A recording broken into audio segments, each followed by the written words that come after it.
Call to order. We will now begin the Community Redevelopment Agency's meeting for the City of Boynton Beach. Would everyone please rise for an invocation by Board Member McCray, followed by the Pledge of Allegiance. Let us bow to the creative maker of all mankind. Father, here we are once more again, calling upon your name, asking for directions to lead us and guide us in the way that you will have us to go. As we deliberate and make decisions for the betterment of this city and the citizens who live within this city, lead us and guide us and make us do the right thing. Whether we disagree or agree, let us go out in unison with love for each one of our fellow men as well as our fellow lady.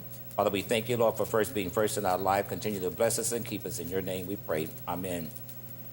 I pledge allegiance to the flag of the United States of America and to the republic for which it stands, one nation, under God, indivisible, with liberty and justice for all. May I have a roll call, please?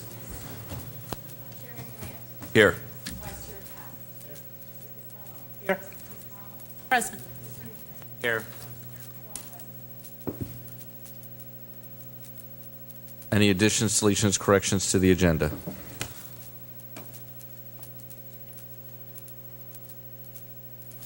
Seeing none, may I have a motion to approve?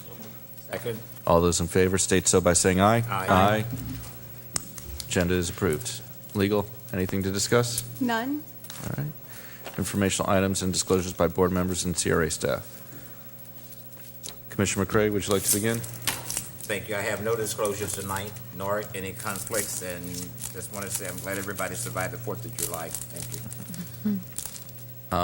I attended the last Music on the Rocks and saw the new development, the completed construction over at Hurricane Alley. It was really nice. Board Member Romulus. I have nothing to disclose for tonight, Mayor. Thank you. Board Member Casello. Nothing to disclose tonight. Vice Chair Katz. Also, nothing to disclose. All right. Moving on. Announcements and awards, Music on the Rocks. Good evening, Mercedes Coppin, Special Events Coordinator. Our final Music on the Rocks event occurred on June 16th, and it featured the School of Rock of the Palm Beaches. Despite the rainy weather, we had about 125 people attend the event. That event did conclude our event season. The 2017-2018 season will begin in October with Movies in the Park, followed by the 6th annual Boynton Beach Haunted Pirate Fest. Thank you.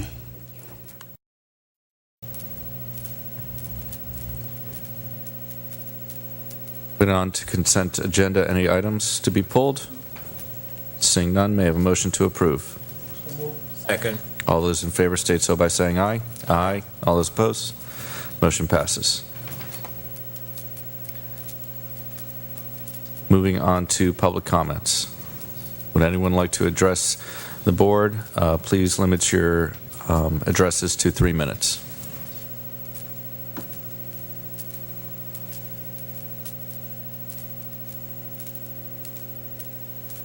Being none, public comments is now closed. Moving on to old business, item A, consideration of amendment to the purchase and development agreement for the property located at 480 East Ocean Avenue. Board Chair, excuse me, did you want to do information items? Or if you passed over, is that okay? Yeah, Okay, very good. Yeah. I didn't know if you wanted to, I had some social media outreach information, if you wanted to go over that. Otherwise, it's completely up to you. Actually, I would like to have the social media outreach program, probably in announcements, because of all the stuff that they're doing for the local businesses moving forward. So is that okay with the board to hear that? What the social media outreach is doing? My take is that since we are going by an agenda format, we can go ahead and continue with the agenda and go ahead and let them present now. Okay. It's one. Okay. So the informational item is for the kind of an update on our social media outreach program. And this evening we have Matthew Meinsner and Jamil Donath, who are our social outreach coordinators, if you will. They're here to give you a little update on their activities. Jamil is the newest social outreach coordinator. Good evening, everyone.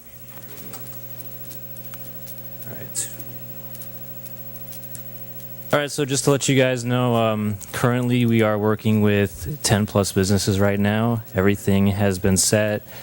These businesses that we've been working with have concluded with a needs assessment. We've reached what they needed, and we're currently working with them now to further their social media platforms. Those of them that do not have any, we're currently giving them training for it and how to utilize it properly.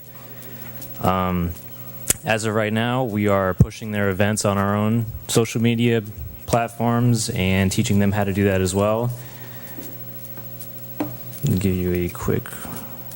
Excuse me, I'm going to jump in right now, but, Yes. you know, when you address us, I'm just saying, you said just to let you guys know. It would Yes, be I if you said apologize. at the board, no, please, Yes. I'm just saying, thank you. Yes, thank I you. apologize. And can you get a little bit more in depth of which social media platforms are you helping the businesses use? And is there any results from that sort of your assistance? Yes, sir, I'll get to that in 1 second. Okay. Right here, these are the businesses that we're currently working with. We have Yoga Fit, Bark Avenue, Jamaican, Boardwalk. This is just a short graph of the hours that we have into them so far. It is a weekly schedule basis, so some of them are more than others. Obviously, they are a lot busier than some that don't have quite updated social media platforms. We've developed a Dropbox so that we can keep in contact and upload any like visual assets that they need to give to us or we can give to them. These are just some examples of how we've worked with them so far, creating graphics, posts. We are working on getting the actual numbers, how it is correlating to the business. So far, all we have is word of mouth.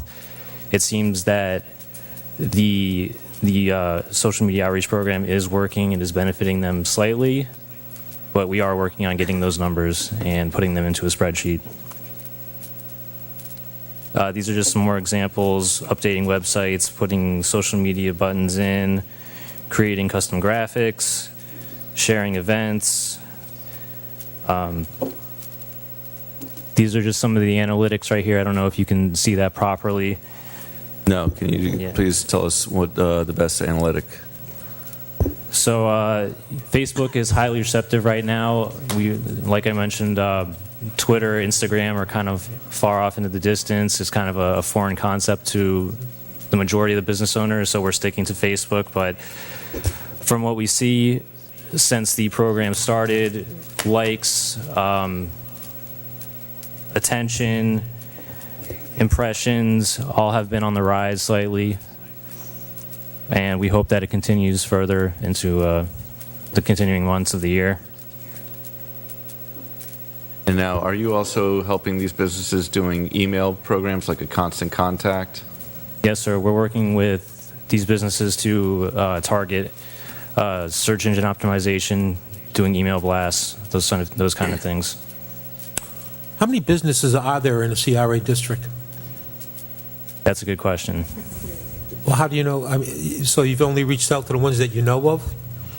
No, go ahead. Matt. That's Go okay. Board, we've been going through, initially, we targeted our existing pool, which are 65 plus businesses that have taken advantage over the years of our grants. We have a relationship with them. They were part of our information gathering group on whether or not this would be a program of any interest to them. So as you may remember, we held a networking and a first impression meeting where we got about 15 businesses currently working underneath the program. There are hundreds within the CRA district. So now that we have Jamil on and we have 2 people operating, we're going to reach out to additional businesses within their capacity is about 20 businesses each of any real one-on-one kind of monitoring and analysis and handholding. When they establish the varying degrees of assistance that each needs, so some may need more than others, as they get those that don't need as much assistance categorized, then they can add additional businesses to their list of assistants. But, ideally, in a year or in 6 months that we have the program, unless you decide to fund it further, we should be somewhere between 40 and 50 businesses by the end of that we've touched on some level, whether that be kind of a full assistance or degrees of that assistance. Will we be getting updated reports on this? I mean, Yes, sir. because I would like to see to get to that maximum number, since we're paying for this. Yes, sir. To get to that maximum number as quickly as possible and efficiently as possible. Yes, sir. The analytics that Matthew was mentioning, there's 30-plus days of meeting with the individual businesses, doing the needs assessment, and then once you start to implement some of these different social media components, that sets the baseline for that particular business. So as they develop more and more of those into that next step of actually implementing their program, they'll be able to establish their new baseline. I'm guessing that probably within August, I think we talked about having enough months past the first establishment of that baseline to give you some kind of analytics that would mean more than just 30 days worth. That's absolutely what we're going to be doing for August. Thank you. Yes, sir.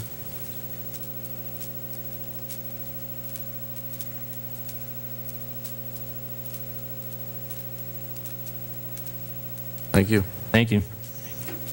I don't know who's supposed to address this, but can somebody address this new computer thing that you all put out to us? I'm just saying because the night mine is not functioning. Yeah, it's not functioning like right now. The CRA went to your the Novus Agenda program and format, which is what the City Commission is currently using and has been for some time. This is the first meeting that we have implemented the Novus Agenda into your system as a CRA board from the PDF prior to that we had implemented before. I think, so it was at the suggestion and recommendation of some of the board members, we explored the options of that program and worked with the city clerk's office to get that up and running, and Bonnie is extremely excited to have it. We appreciate your patience with this first month, though. It's something that will certainly continue to evolve into a more well-used and implemented program for us. Thank you.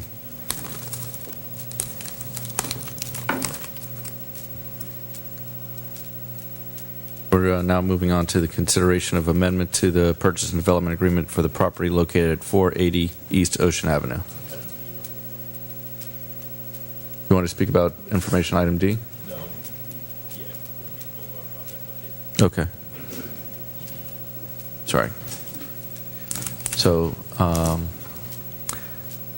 Executive Director Simon, can you please explain about the Boynton Beach Boulevard project update?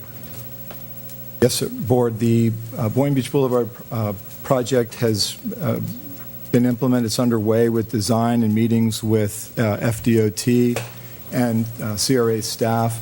They are in the process of putting together a list of light fixtures and surface elements, whether that be pavers or painted concrete, the style of which you would have an opportunity to prioritize and give comments on what styles you like and what materials. They're currently doing some value engineering on which one of those and the cost of each of those elements will bring to the project as a physical project. As you know, they're just in the beginning stages of the design now. Being that the CRA Board is the entity that is implemented this design and is working with the design engineers, we need to incorporate input from city staff prior to bringing back to you those list of options. And at that time, we would look to the CRA Board to provide some direction on how they would like the public input on the types of materials, the colors, styles of lights. I think it would be a great opportunity to incorporate some of those community input meetings that we'll be using for the town square concepts and those meetings, and we have a captured audience to maybe gather some statistical input, community input on these types of elements for Boynton Beach Boulevard as well. You'll then have to, it'll go to the city commission ultimately, I think, for their approval as to the style and the type of materials that you would like or that they would like to see in a final design.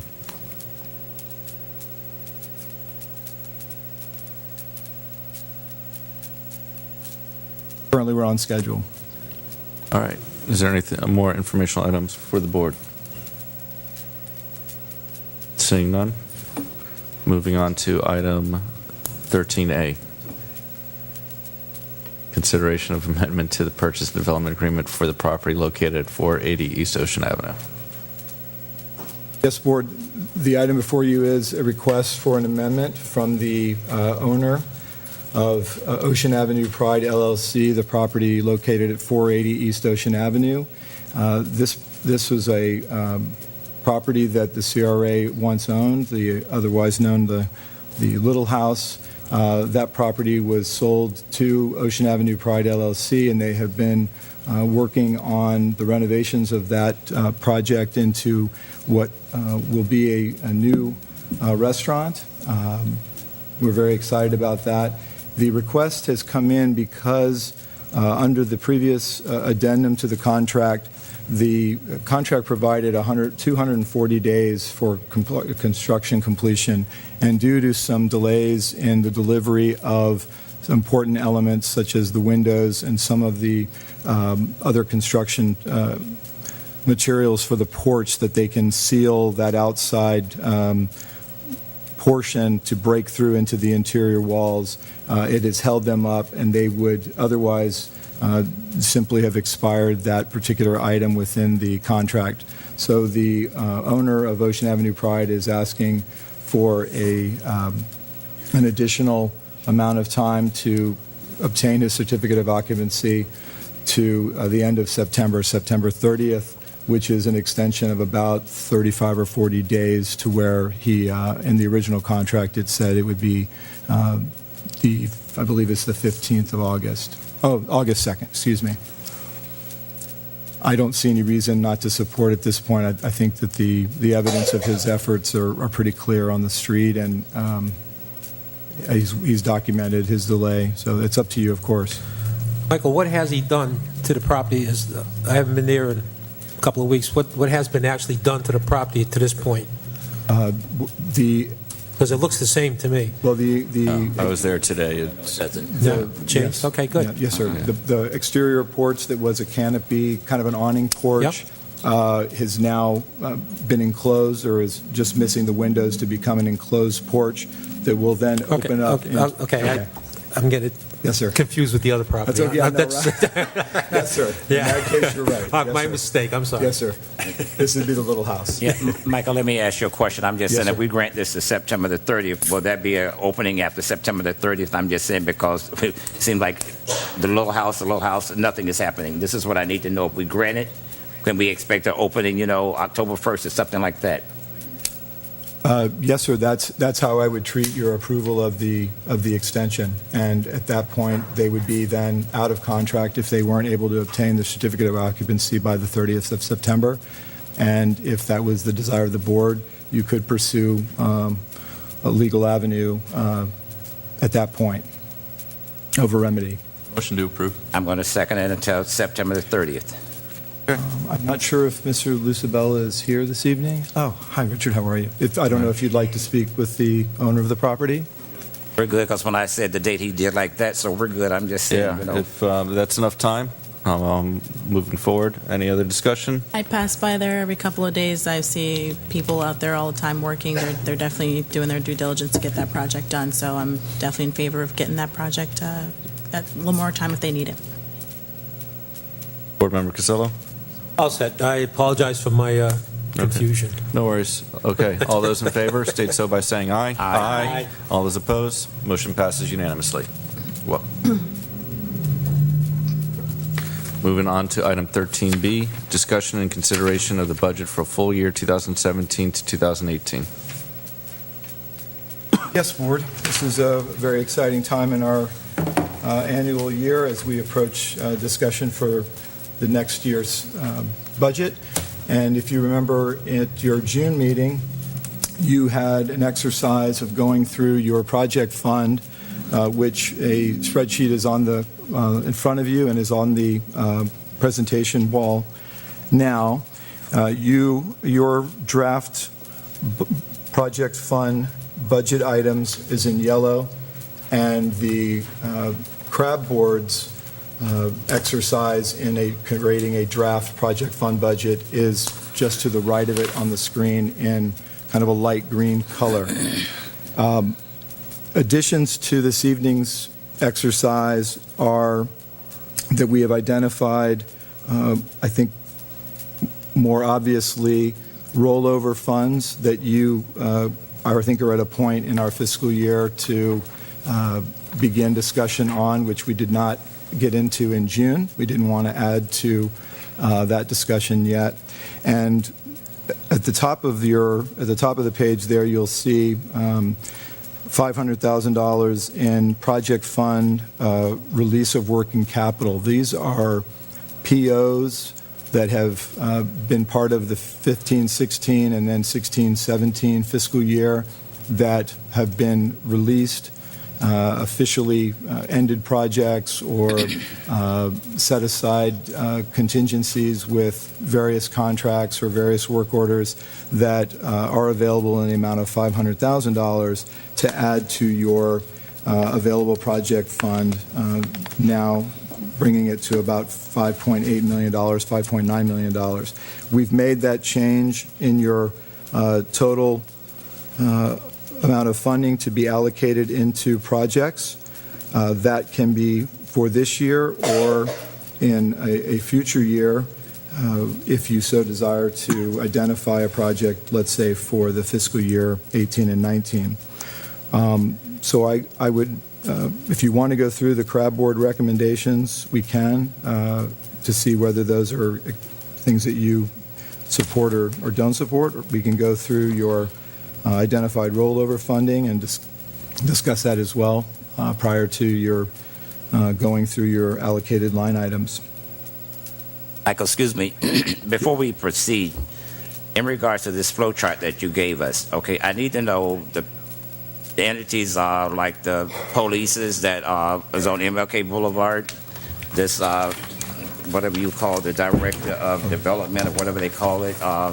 Organization chart. I need to know, why isn't this specified on this flow chart? I'm just saying, who do they report to? Who tracks what they're doing? You're speaking of the organizational chart within the CRA. The Economic Development Director of Strategy, Economic Development and Strategy Director, and the Community Standards Outreach Coordinator, because they are part of the city org chart, they are not, we have not added them underneath the Executive Director of the agency because they are currently within another organizational chart. So that's just for a specific answer to your question. That's why they're not in our org chart. My question and my statement is going to be, but we fund them. Yes, right? Yes, sir. That's all I need to know. I'm ready.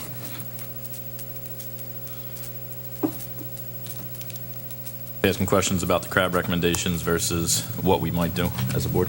Yes, sir. You have additional funding now of $500,000. You'll see your balance of $522 at the bottom of the yellow column.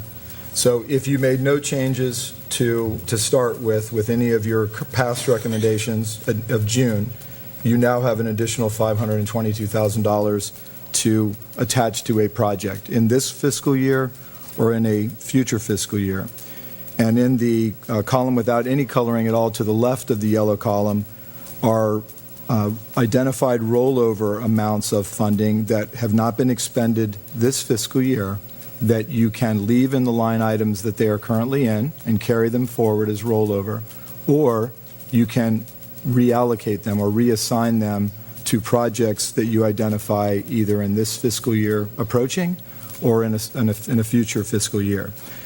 You may recognize at this meeting, now that we've had time to talk about the Ocean Breeze East project, that no one, neither the CRA Board in June or the CRA Board in July, have set aside any funding for the Ocean Breeze East project. whether in a lump sum amount or in an allocation for next year or future years. So if that is something that, as we get to that item, you may feel supportable, you may want to address that now, or you can see what happens in August with regard to the RFP and then decide. But that is an item that at this point has no funding allocated to it, if that's something you want to do. I wanted to point that out to you.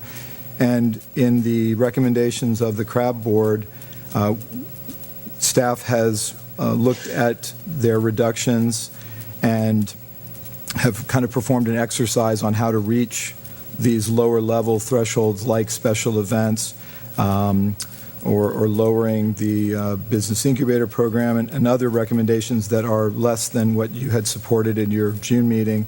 And we are able to make some of those accommodations through our program adjustments, although if you want to get in specifics, for instance, with special events, we can talk about what would be sacrificed or what would have to be removed from the special event budget in order to get it to a lesser amount into the 508 or 5, less than the 578 that you have.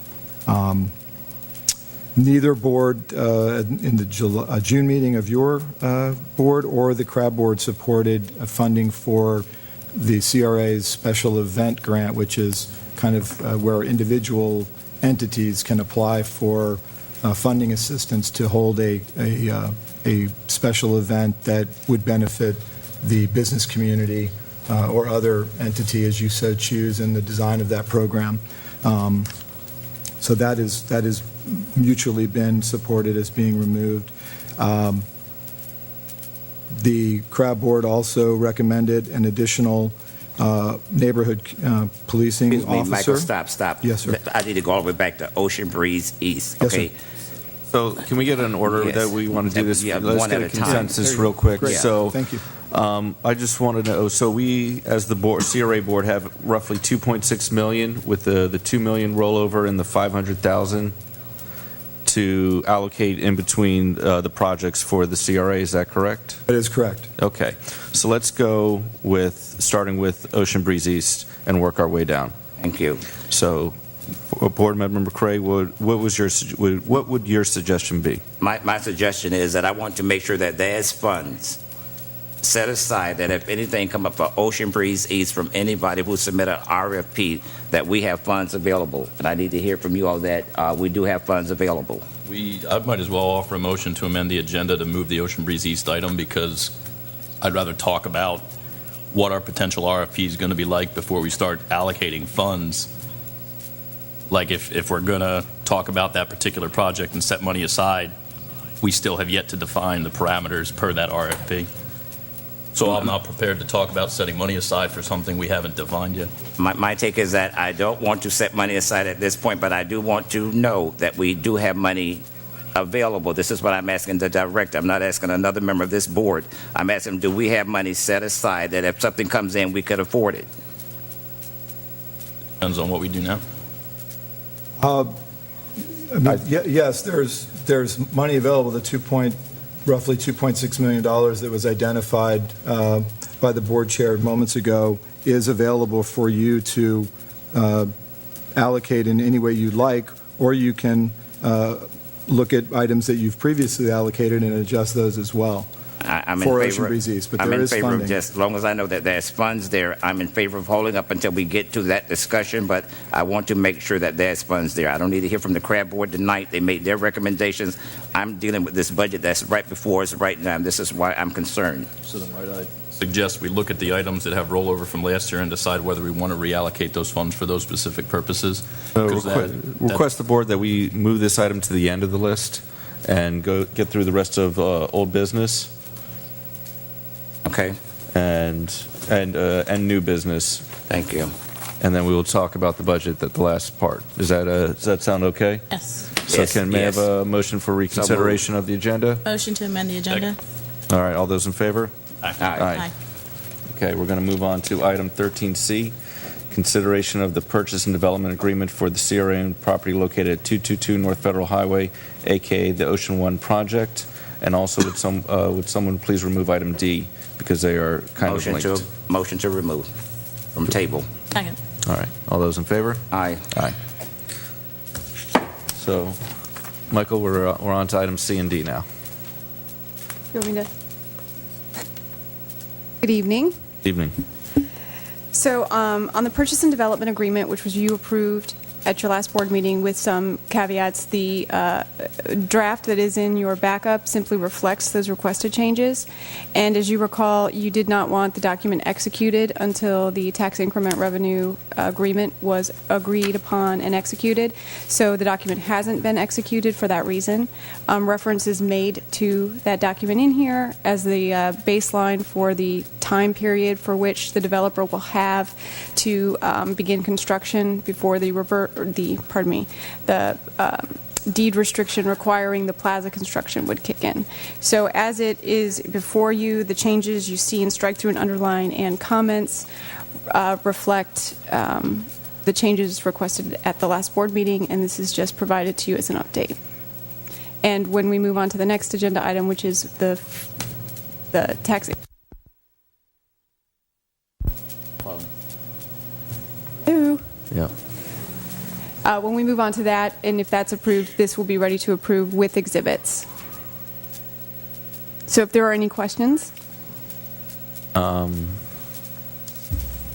It's only for Phase 1 only tonight, correct? Is that? Correct. This is the purchase and development agreement for the developer to purchase the CRA's property, which is wholly, to my understanding, within Phase 1 of the project. And so the tax increment revenue agreement before you tonight is for Phase 1 only, correct? And then I just had a question regarding the attorney's fees language for section 19.8 and 1912. I don't understand why there's a specific subject where there's seller's attorney's fees and costs. Seller versus the prevailing party. So is this before I see 19.8. What was the other section? 19.12? I just want a little clarification why we have the two different attorney's fees clauses. It's neither here nor there. If you're not comfortable with it, we can certainly strike it. I don't think, if you're talking about the seller one, I think that is a 19.12 is referring to transactional fees, my fees, related Right. to the preparation of this agreement. And so if you want to, I'm comfortable with it. We're not charging them attorney's fees, but if you're uncomfortable with it, I don't think that, and I know that representatives for the developers in the audience. well, that's the thing. I just, I just don't want it to be saying that if we have to sue for default, that we have to represent our own attorneys. Or, we will have to represent ours Correct. unless we're the prevailing party. Correct. That's what it says, but if you don't like that That's fine. specific, we can take No, it I out. just wanted clarification. Thank you. And I think and we also have the right of first refusal in this. Correct. And is there anything else from the board regarding the purchase and development agreement? Did we not agree that the turf would be contingent on the development agreement? Correct. So then, Correct. So this will not and cannot be executed by, we as the CRA will not execute this document until the tax increment revenue agreement for Phase 1, or however you decide in our next agenda item, is executed. Okay. So if we'd like, we can go to item D first and then C. Let's do it. Okay. I don't know that we need any further action unless you have any further direction on item I don't C. think we have any further action. I think we just want to go approve item D and then item C. Happy to move on. I do have some clarification. Are we on item D now? Yes, we are. Okay, so And just so you know, what I've done here for ease is outline the terms. It's the same document you were looking at, though it has been updated based on our conversation at the last board meeting. Items in yellow are those things requested by the board that all parties agreed to. So I just highlighted them to let you know that they are incorporated into the draft. The items that are in blue and red are those items that are still up for discussion between the CRA staff and the developer. And again, developer's representative is here, and once we get to particular items, you can feel free to ask them. So if you want to ask me questions, if you want me to go through this, I am at your discretion. Romulus, would you like to begin? Yes, so regarding this line item here, developer cannot agree to requirements for commercial/retail space to be occupied. What is their proposition for what they would like to see us do? What's the middle ground on that item? The previous language that we presented at the last board meeting said that they would build it and get their certificate of completion for the gray shell, which is basically it'll be ready to go for a tenant. They just aren't required to have that last step of having a tenant. And Ms. Miskell's here and can present developers' position on why they don't feel it's appropriate for them to have requirements to have it occupied by tenants. Good evening, Bonnie Miskell here on behalf of the petitioner.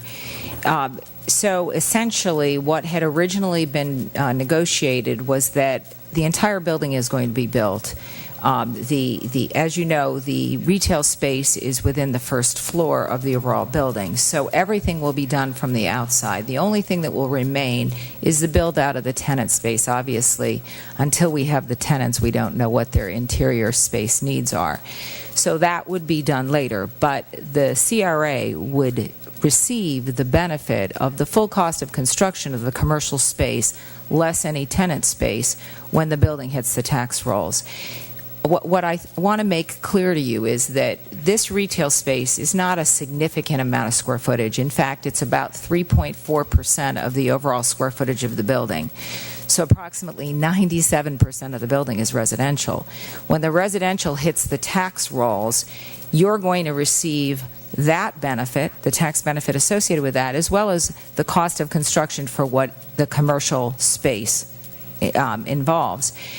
If, in fact, based on this new language, what this essentially does is it says if we don't meet these timelines and the market doesn't support us meeting the timelines because we can't find the tenants to move into the space, you're going to withhold any of the incentives that are associated with 97% of the building that you're getting the benefit. It's unfair.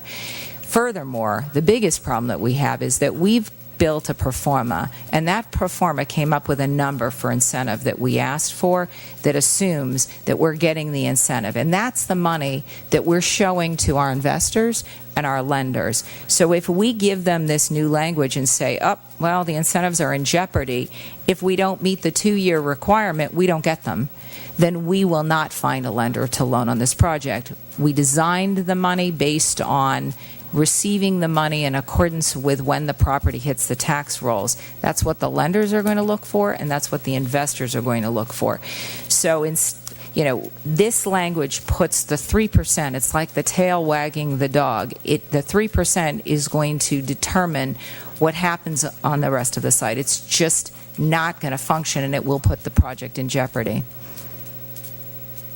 My thing is that we've done that with other developments within the city, and so for you to say that you can't do anything is unacceptable for me. Well, we're not saying we're not doing anything. We're building out the entire commercial space from the outside. Well, what I said is that we have this sort of deal with other developers here in the city, and they, had the 2 out of the 12 spaces leased.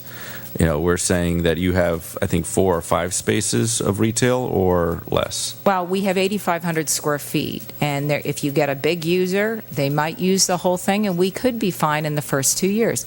But if we have multiple users and we only get 1 or 2 and the rest is left open, then it could be in jeopardy.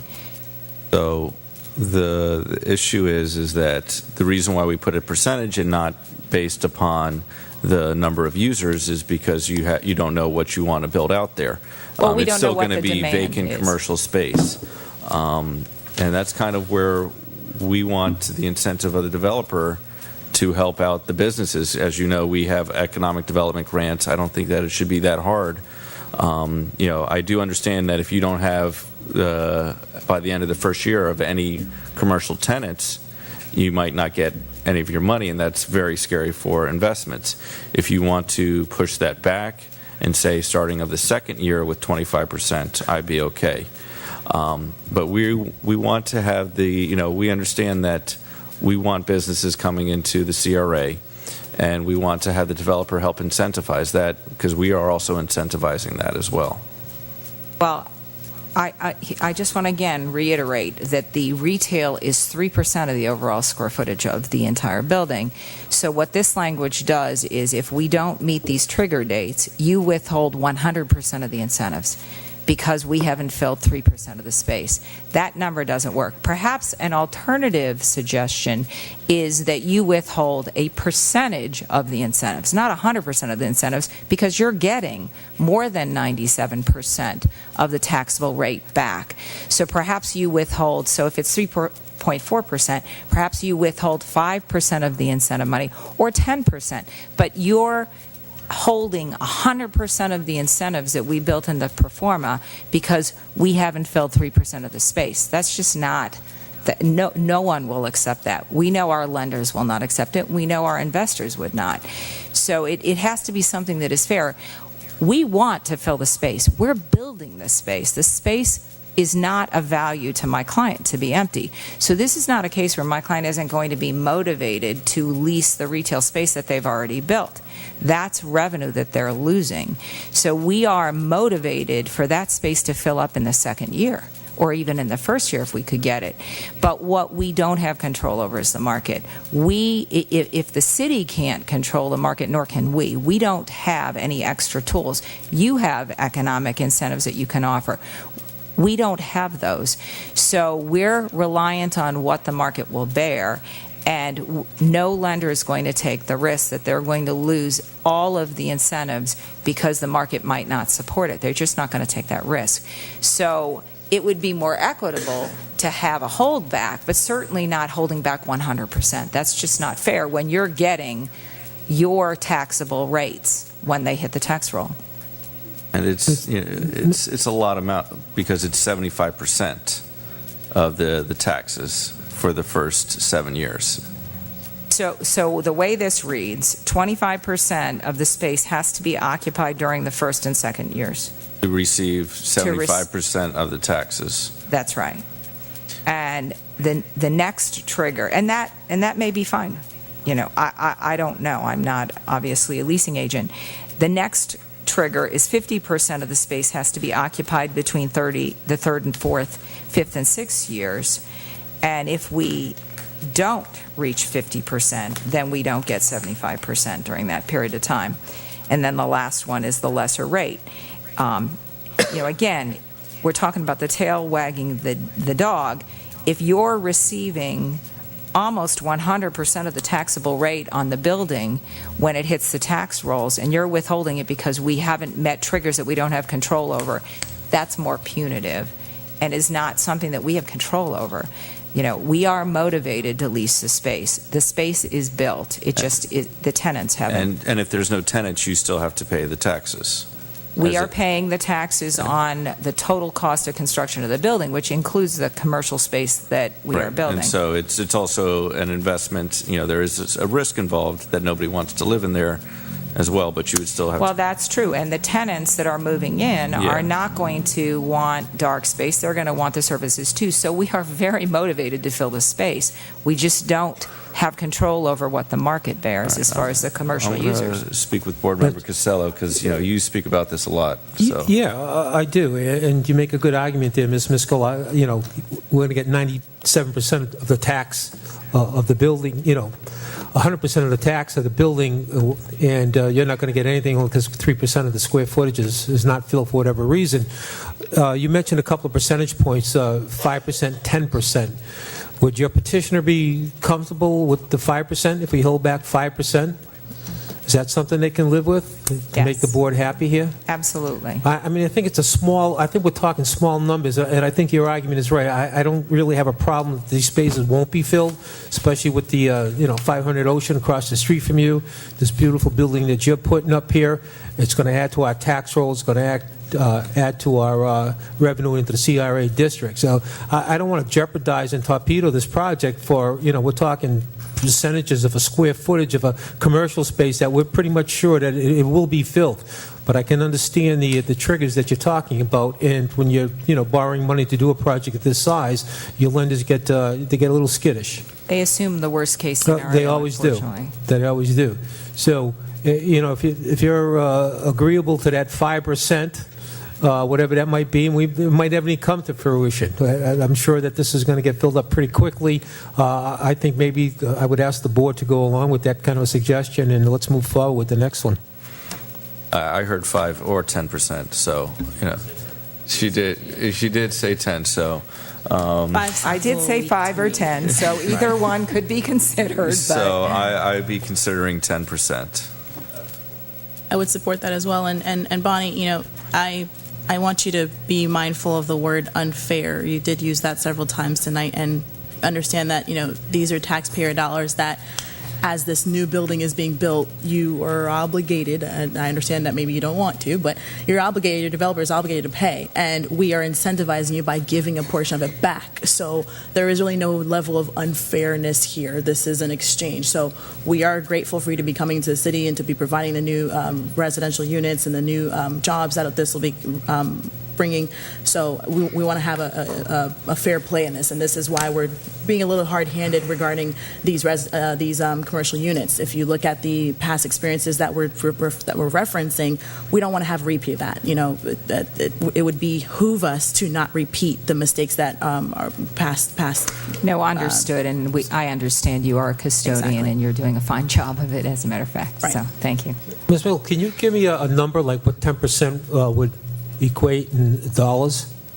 On the incentives, actually, Chris, our team will pull that out. It obviously is Okay, based you can on get that. the You can get that years, to me. yeah. Okay, no problem. But to put it clearly, what it simply means is if we're withholding 10%, it just means that you would get back 65, not 75. So you'd That's still correct. be getting a great majority of your tax payments back. So That's correct. I'm okay with that, and if you and your developer are okay with that, then I think we can move forward with this. Right. And it's, Chair, you had also mentioned, I don't know if this is a majority opinion, it currently says that 25% must be filled year 1 and 2. You had said delay that. Is that just your opinion? I just wanted to put that okay, back.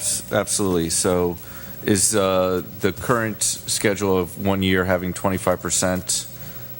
I think Acceptable? the timeline still works. I think we just Or can is it- adjust the numbers, Or the is it percentages. that you need that first year for the leeway of the market?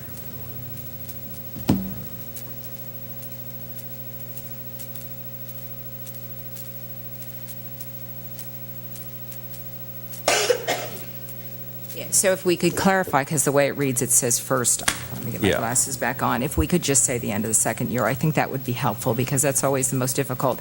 And just to correct something that Board Member Romulus had mentioned, so that the holdback on the 10%, whatever the total amount that we would receive, you're holding back 10%. It doesn't necessarily equate to 65%.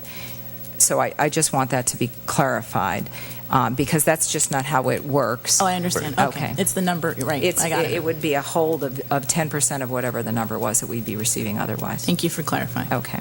And so, just so I get the language, so the certificate of occupancy, the end of the second year after the certificate of occupancy. Yeah, I think that's fine. That's fine. The Yes. 25% occupancy requirement would hit at the end of the End of the second year, second not year. the first year. Correct. And I would say we move that to the second and third, and so that the 50% requirement is only for the 4th, 5th, and 6th years. Again, I'd like to emphasize that I'm okay with the timeline. I think it's perfectly fine as it is, and I believe that we've incentivized it more by allowing now for not 100% to be taken away, but simply 10% to be taken away if these guidelines aren't met. So I'm okay with the timelines as they stand at this point in time. So by the end of the first year, if that 25% isn't there, then we start executing that minus 10% against the tax incentives. And just one point of clarification that I may have, and I think I know the answer, but I just want to state it for the record. Obviously, with any commercial property, you have tenants that come in and you have tenants that vacate, and while a building is being retrofitted for a new tenant and new tenant build-out, you're going to have vacancies. I think this trigger and this percentage is intended with the first level of occupancy, so that once we hit the 50%, if one of those tenants happen to vacate and it's being redone for a new tenant, we're going on the first occupancy trigger. here. I just want to clarify that for the record. I would be fine with that because there's allowable turnover. So There's I always I don't turnover. think it would be right to penalize you for swap outs of different businesses coming in and out of your Okay, that's facility. great. Thank you. That's what I thought you would say. Okay. So as for the duration, is there any else from the board have any comments regarding that, whether keeping it the same or allowing the first year to float? Board Chair, could you say what you had said a little bit earlier about the timeline again? So I was saying that, regarding the first year, they would basically, at the end of the first year, they would have to have a tenant of 25%. And, that is basically really, charging them that the market's going to be favorable in that time, where we don't know exactly what's going to happen. So I was saying that we move it back to the end of the second year and third year at 25%, and that the fourth, fifth, and sixth years would be 50% of the total square footage. I think that's a fair compromise. One point that I want to make that Ms. Miskell pointed out was simply that the residents that are living in this facility, they don't want to have a retail unit that's dark either. So my point stands in saying that within that first 12 months, I think it would be okay to have at least 25% of those units rented out. It looks better for this new establishment that's here to have some type of rentals happening in those commercial spaces rather than just having the whole first floor dark. So that's why I'm leaning in that direction. I think it would just look better for the overall project. My client, I would suggest that Ms. Miskell's petition would like to have it all up and running in the first 6 months, but that's totally out of their control. We're trying to play a game of fairness here. And I think what the mayor has said in that 10% number, I think they go well together, and I would recommend that this board accept those kind of conditions. For example, the investors and the lenders, if they know that they're going to get at least the first year incentive, it makes things so much easier, I'm assuming. that's our belief. Yeah. And so we want things to be developed in the city. We don't want to be a hindrance. And so all these new residential units is what we're really also looking forward to. Can we get other consensus from the board? Was that a motion from Board Member Casello? That's correct. I'm going to second that motion. Okay. All right. It's been first and second to move the timeline from 25% to the second and third year and 50% for the fourth, fifth, and sixth years. All those in favor state so by saying aye. Aye. All those opposed? Seeing none, motion passed unanimously. Board, are you continuing year 7 and 8 at 70%? Correct. Or are you dropping off? Okay, thank you. No change to 7 and 8. And then, Tara, moving on with Okay, the 50 the- parking spaces. I think the next one's fairly picayune. I don't need, You want me to jump in? it's all reasonable versus reasonable. The difference is quantity, really. And as a lawyer, again, we assume the worst-case scenario. If we have a dispute, I'm not clear on what all reasonable is. I know there's a lot of case law on reasonable. So, we're looking outside the document. If we ended up in a dispute, we don't have a definition, so we obviously would refer to case law. And so that was why we're comfortable with reasonable efforts, because it is a defined term through case law in the state of Florida. But, it's a three-letter word, so...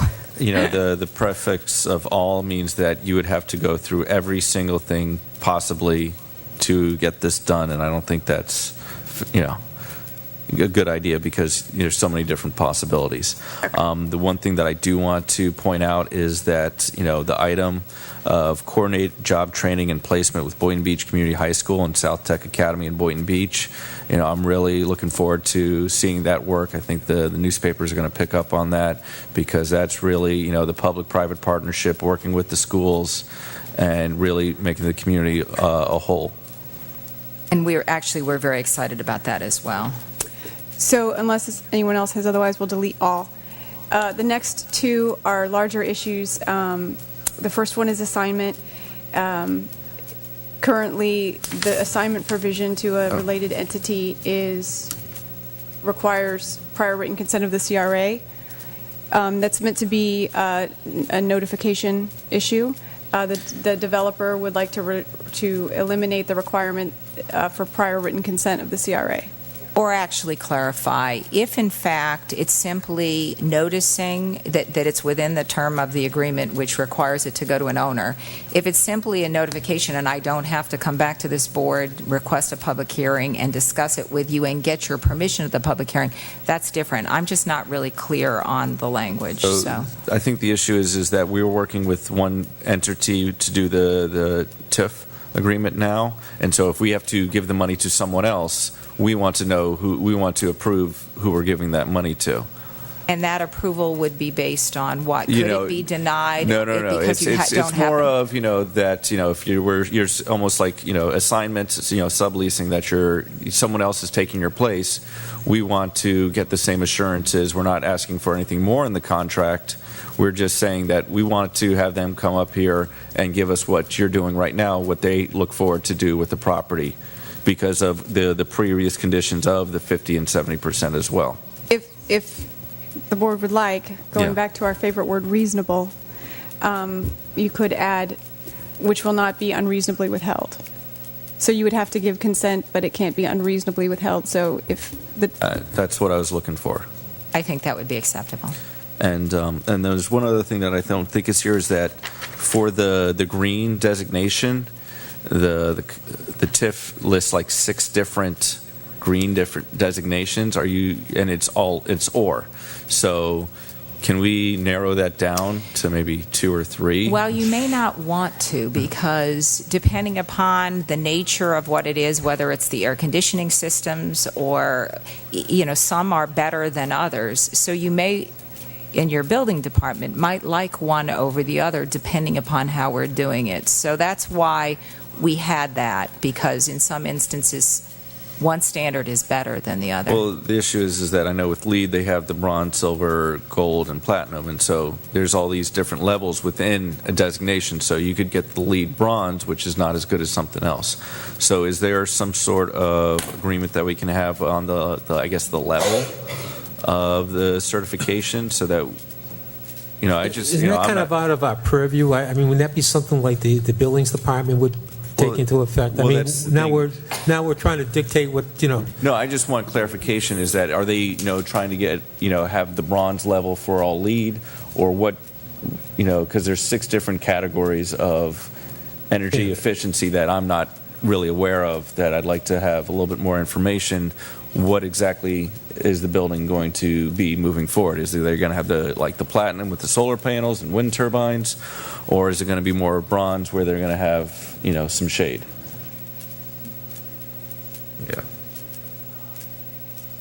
My client has just advised me they're perfectly comfortable limiting it to the Florida green building standard, if that makes you happier. And apparently they don't have levels. They just Okay. have a standard. Then that's fine. So as long as, I don't so know it's about. clear. So I'll have to look into that later. So we can revise that. Is that okay? that sounds like a plan. Yeah, because otherwise it's too much to look at, I think. Okay, and the last major item, which I again think can be resolved, is the developer does not want the annual performance report, which is really the report where the developer comes in and tells this board how it's complying with the terms of the agreement. They feel that they'd like to have it just be submitted, and that's enough as long as it's consistent with the attached exhibit. We, as a rule, always bring it to your attention to go over and approve it as compliant with the agreement. So we can certainly add language that says approve as compliant with meeting the terms of the agreement. I think their concern Well, was... and again, if you want to add the same language, such approval unreasonably shall not withheld. be unreasonably withheld, I think that's a perfectly acceptable way of doing it. Right. I think it's because we like to see it come back That's fine. on a yearly basis. Okay.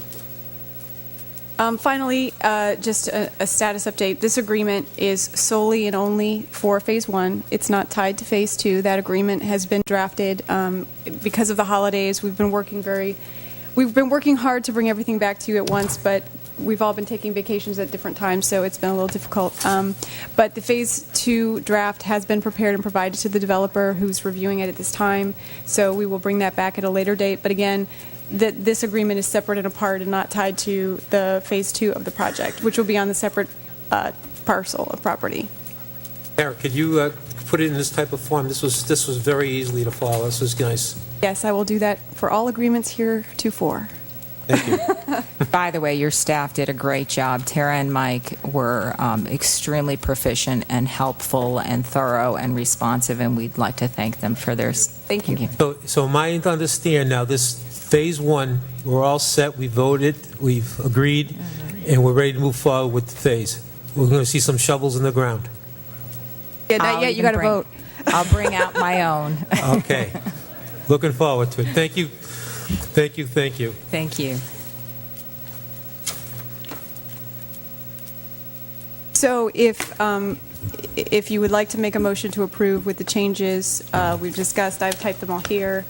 I can go over them if you'd like, or you can trust me. Well, It's up to- I was looking at the Florida Green Building, and there was one thing that the CRA Board mentioned that I want to discuss with the board is that, they're doing an approximation of, $4,087,476. Do we want to have a top end limit of the tax refund or tax incremental funding? Or is it just the percentage, okay, and whatever it be will be? Percentage will be. Okay, that sounds good. Director Simon, you said you favor percentages? As opposed to a capped amount, a certain amount, Yes. yes. So Okay, you wouldn't be obligated to the meet market- if the market dropped, nor would you. to extend it So if the market both drops. would reap the benefit of a good market, if you will. Okay, that works for me then. Accept turf as amended. Second? All those in favor state so by saying aye. Aye. All right, and moving on to Back to the purchase and purchase sale. and development agreement. Motion to accept purchase and development agreement. Second? All those in favor state so by saying aye. Aye. Finally. All right.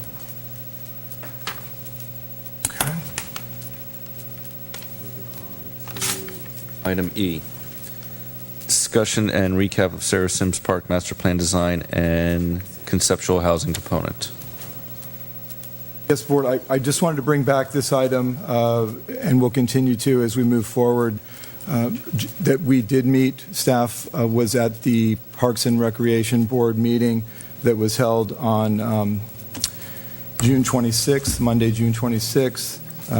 I presented the information that was in very similar fashion to the information presented at the May 31st community meeting at Carolyn Sims Center, at the June 1st CRA Advisory Board meeting, at the June 13th CRA Board meeting. The Parks and Recreation Board supported the community's position with regard to removing or adding housing to a small portion of the park. So they opted to support the community's input there and wholeheartedly supported the improvements that are being recommended for this coming fiscal year to the park, the landscaping, the lighting, the fencing, the irrigation, the pavilions, the restrooms, those that we have gone through during the budget, and supported those as well. So as of now, this item as a master plan, we've also, in addition to where we are now with the public input, we have added the questionnaire to our website, and we're including it in the August water bill. So we'll be able to continue to gain public input on the elements of the park and the overall feeling and support of the design master plan that is in the CRA redevelopment plan, the 2016, and also the Heart of Boynton. Again, not necessarily locations of elements, but the elements that are going to be part of the park. That is something that, as we move forward through this fiscal year and take care of the improvements, that if you approve the budget and the amount to match the city dollars, we would have then this fiscal year coming up to continue to explore design options or any further improvements after these are made that the board or the community would like to see done. So I think the goal at this point is to continue to gather that information and provide it to you. And if the board approves the budget, move forward with those improvements that the city and the CRA are going to partner with. And then look for board direction after those are done on whether there's any further consideration for design of a master park plan or any implementation thereof. Michael, can Yes, I sir. get the cost for doing the Wi-Fi? You know, kind of like a public Wi-Fi like the library has?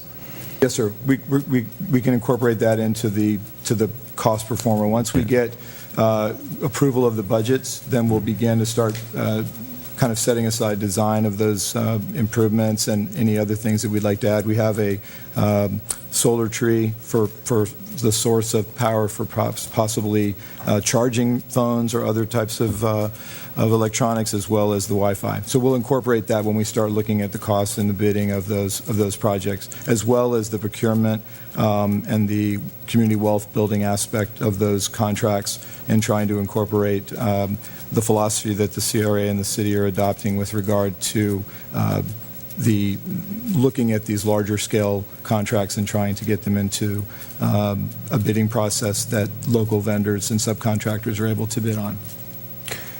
So, Michael, I'm sorry, go ahead. Michael, yeah, my take is that I want it stated for the record, and that was from the Parks and Rec Board and also from the charrette that was done in the community, that we all came to consensus that we will have no housing over in that park. Correct? That was the support of the community and the Parks and Rec Board, yes, sir. Thank you. Want it for the record. Thank you. Michael, this is like a rough draft, what we're going to be getting for our $1.3 million as it stands right now? Yes, sir. We're going to fine-tune that a little bit. Absolutely. Once the budget is approved and you've set aside a dollar amount, then the city and the CRA will team up on the, because you're going to need, permitting. There's the reclaimed water we want to use for irrigation. There's design layouts that'll have to be done. So you'll be brought back a more detailed use of each of those dollars that will may matching. We'll start with both of them together and work our way down from there. Yes, sir. There's, correct me if I'm mistaken, there's residential properties adjacent to the park that hopefully over time we would acquire and incorporate that land into the park. Yes, sir. That would be the intent when they come available. We had some discussion at our last meeting about kind of as the full master plan laid out, there was additional properties incorporated in that design that we don't currently own, as you mentioned. The determination of how those properties are obtained and the process by which we would do it, which would not be at this point any kind of thing other than an arm's length transaction, would be trying to get to add those properties. The reason I bring it up is just to tie it into what we'll be talking about later as far as the budget goes. We have property acquisition funds rolling over from last year. If we don't set some property acquisition funds aside, realistically, we would not be able to purchase parcels of land that are intended to be tied into this park. So just as we move forward on the agenda to the budget, just be aware that if we don't budget anything for property acquisition, we can't attempt to even acquire those parcels to expand the park and achieve the full site plan or master plan as proposed. And also, can we get an estimate, or do you not think it's a good idea to get it if we have to do by eminent domain? I think that number would be too preliminary to mention at this meeting. Thank you. All right. Yes, sir. Thank you. Thank you. Michael, let me ask a question. I'm just saying, when we get ready to do the drawing and go back to the community, we're looking like about probably a year's time. Am I correct?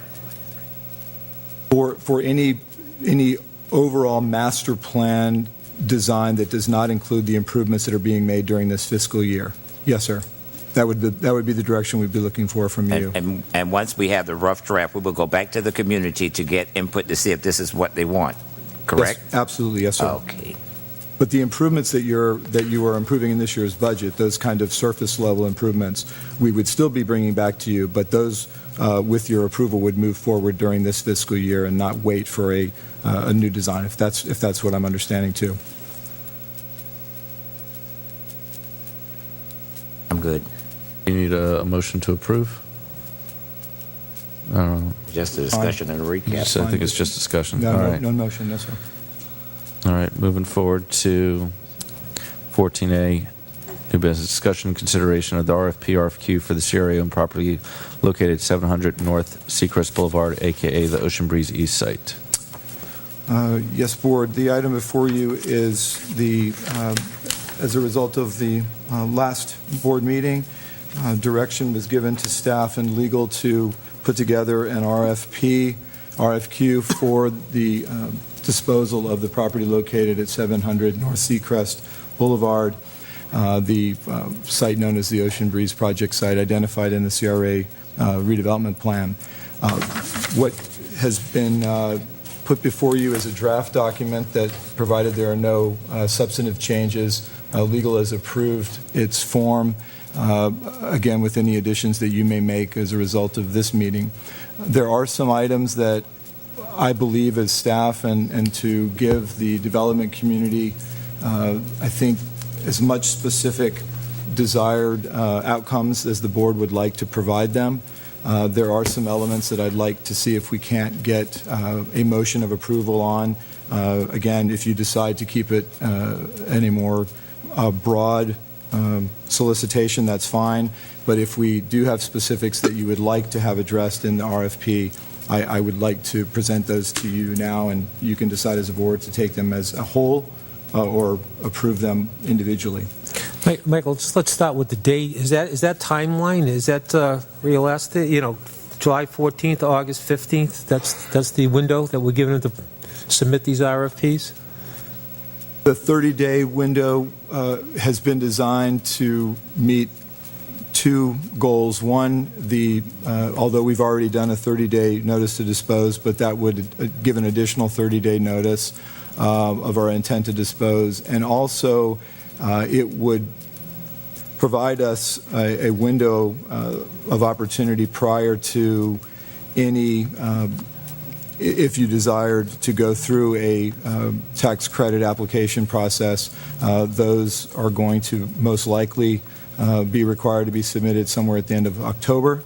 So if you were able to get enough response in the 30 days, which I think you will, and then you would have to select a developer, work toward your negotiation of a purchase and development agreement, all within the time frame necessary to submit an application for funding, if that's the source of funding that you chose to support.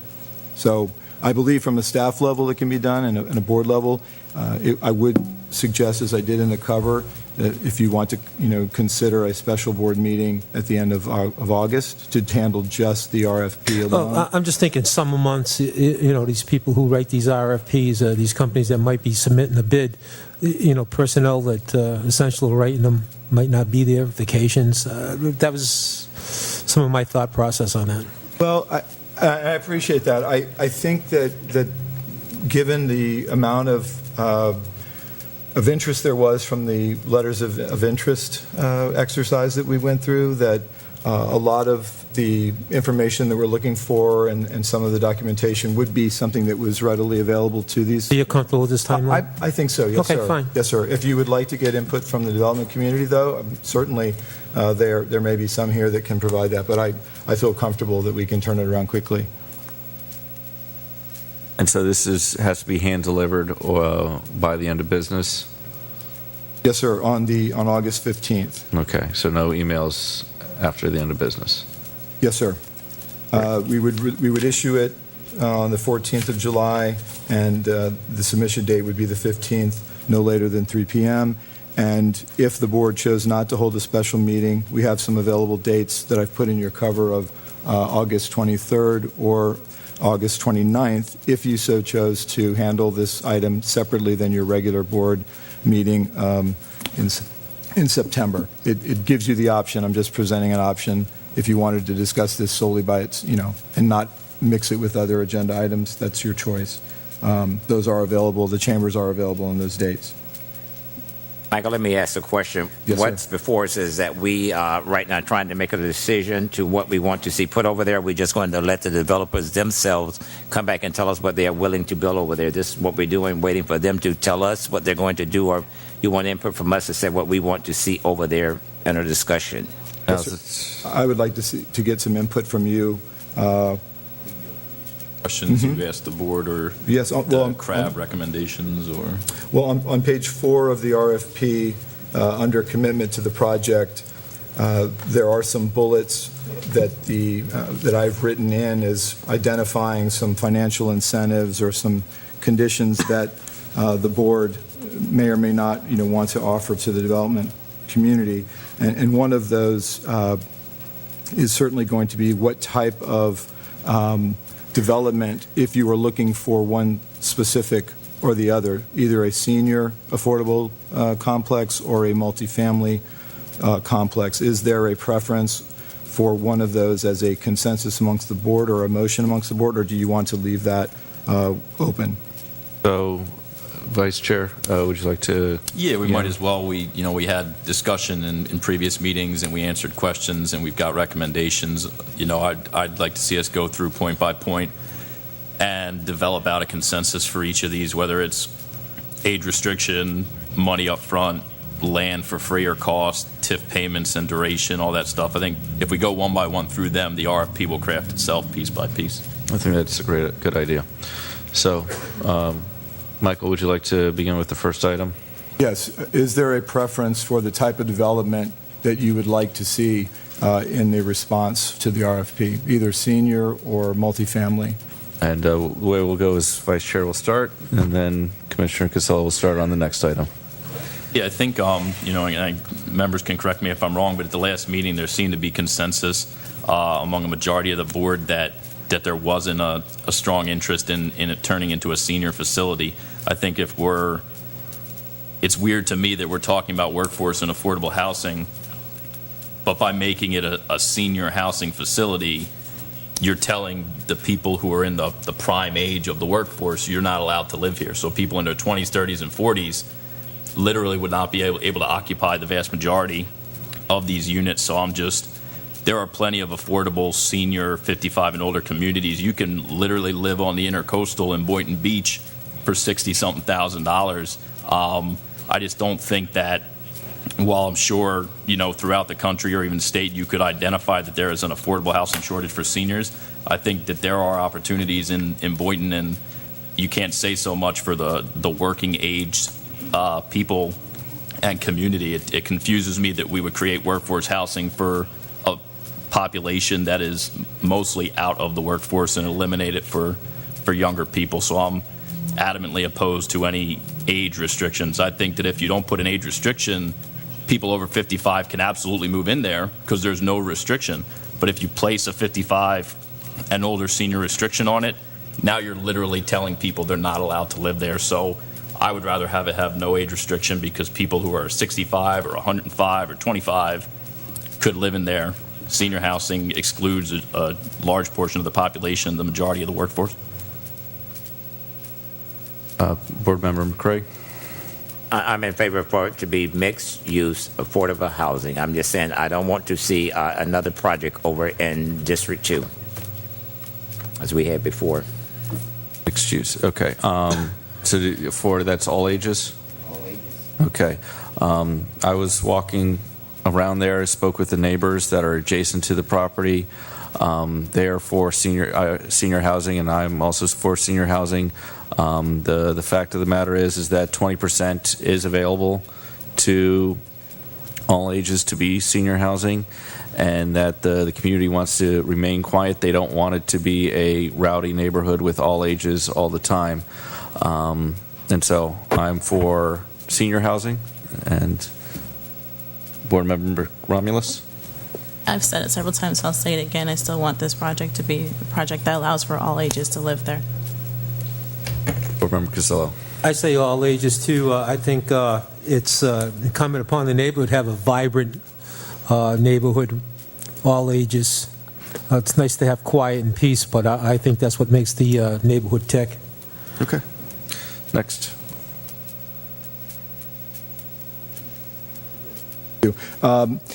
Would you like to provide, as a financial incentive to the development community, the option of asking for the property to be offered as an incentive for $0 or $10 rather than a fixed purchase price?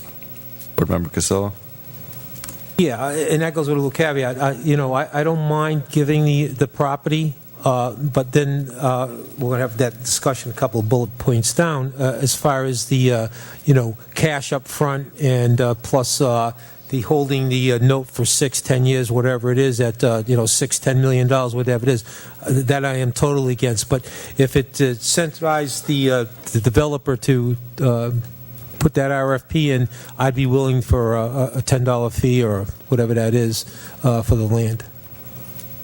Board Member Romulus. To reiterate, the land is valued at $1.4 million, correct? Yes, ma'am. All right. So with that being said, I'm okay with it being given as an incentive to development. Myself as well, as an incentive. Board Member McCray. Self as well. Vice Chair. Kind of akin to what I think Board Member Costello was saying. I have no problem giving the property away for no cost, but that's contingent on the other bullet points that we're going to get to. I think if this board's resolved to give $1 million cash up front, then I don't think it'd be prudent to give a land valued at $1.4 million away as well. So I'm in favor of giving the land away, assuming that the total expenditure of the CRA or investment of the CRA is limited to a certain level, not land for free, $1 million cash, millions and millions of dollars in TIF. So I'm for the land for free as long as we don't increase the total investment to be a number I'm uncomfortable with. And for the board, all of these are being advertised in the RFP as potential incentives, all of which would be later approved or not approved by the board, contingent on the conditions of the RFP and the response meeting all the other conditions that you have for it. So But the RFP will be what we yes, consent on. absolutely, yes. But it doesn't, by virtue of it saying as an option, it doesn't obligate you in any way to provide that as zero. But you are providing for the option if a scenario of financial structure comes to you from the development community that you like with that as an incentive. You're already providing your conditions with that. Is there a consensus of the amount or any type of cash as a additional funding incentive outside of the land, or any kind of discussion on long-term financing of the project? Vice Chair. Yeah, I think in the questions we were asked in an email, it went through each of these items, and because we're talking about a combination of incentives, the land, potential money up front, TIF payments over a period of time yet to be determined, to make it easier to comprehend, because every one of these conditions I would say contingent on the total CRA investment. When I responded to the questions, in any way, shape, or form, land for free, money, TIF, whatever, I saw kind of my breaking point at somewhere in the $2.5 to $3 million range, incorporating the cost of that land. So as far as providing any cash incentives, for me, my plan was the land plus the TIF that was kicked off by the property, which would hit or exceed my $2.5 to $3 million max investment threshold. So based on what I see my total investment, what's to me is acceptable as a total investment, I wouldn't see any financial incentive beyond the land and the TIF. So no to financial incentives, impact fee, credits, utility fee waivers. I'm only interested in the land and the TIF that the property will generate personally. Board Member McCray. Thank you, sir. I'm altogether different than what Board Member Costello is saying. I'm the opposite. Cats. I mean, You might be all y'all upset look me alike too. right about now, okay? So to put some numbers, I think that the MLK corridor redevelopment, the 1.1 that is there that we tried to do last year with the RFPs that didn't succeed, I would like to put that towards this project. As for, I know with the letters of intent, they were asking for $450,000 a year for 20 years. What has proposed here of $350,000 over 20 years, or $7 million. I am happy about that, because the fact of the matter is that for over a decade this has been vacant. The community needs something built here, and so this is, I know that Town Square is number one on our priority, but this should really be number two, because this is ancillary to Town Square, because if we have a very good development here, it's going to only further the development of Town Square. I couldn't agree more with the prioritization, but my concern would be the exorbitant cost and the waste of money over the actual cost of development. Your turn. If you need your turn again, we'll get back to you, okay? All right. Board Member Romulus? Okay.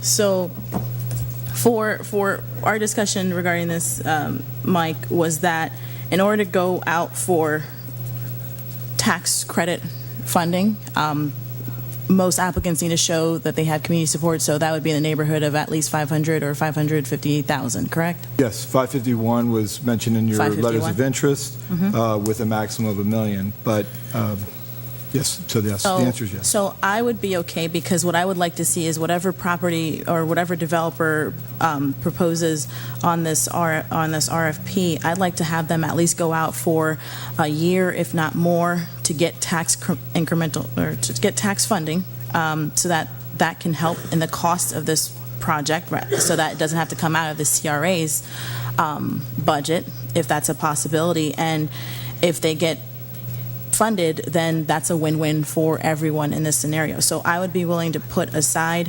551, which is the absolute minimum, and we've seen that having more than 550 doesn't really matter. It's that minimum set bar that makes a difference. So I'm not really in favor of putting it all the way up to $1 million. I don't think that's necessary, but I think we can have the 551 just to have them get a more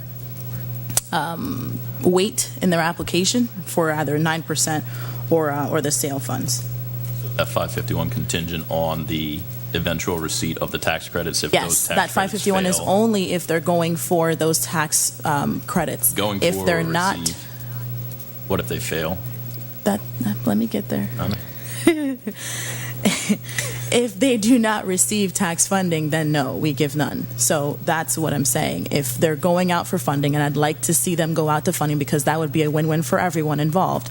That way the CRA wouldn't have to bear the weight of financing the entire project. If they get tax credits, then we are okay. So the 551 is if they go out. If they do not go out, or if they fail, then we don't pay that 551. We get no cash incentive in addition to the land.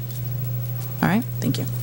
Board Member I Casella? would agree to what Board Member Romulus says. I think that makes a lot of sense. It shows that, we got skin in the game also at the minimum of 551. And do you also agree that if they do not receive tax credits, then they get nothing? They get nothing. Okay. Well, I'm against that. And Vice Am Chair, is too. there anything else you would like to say? No, I support that position. I think that if Okay. the tax credits are obtained, then that generates a whole pile of money. And at that point now, the argument that there's not money behind this project organically falls apart. So one of the things that I'd like to bring up that's not there is that do we only want to give the developer 12 months or 24 months to have two options to get at the tax credits? Because to do all this work and only have one opportunity at the lottery is not the same as two opportunities at a lottery. So if you got what is being proposed, I would propose that we, have it for 24 months, because, to only give the minimum and not incentivize them to develop it on their own, it's kind of like we want to see the best, and so we have to give a little bit more than just the bare minimum.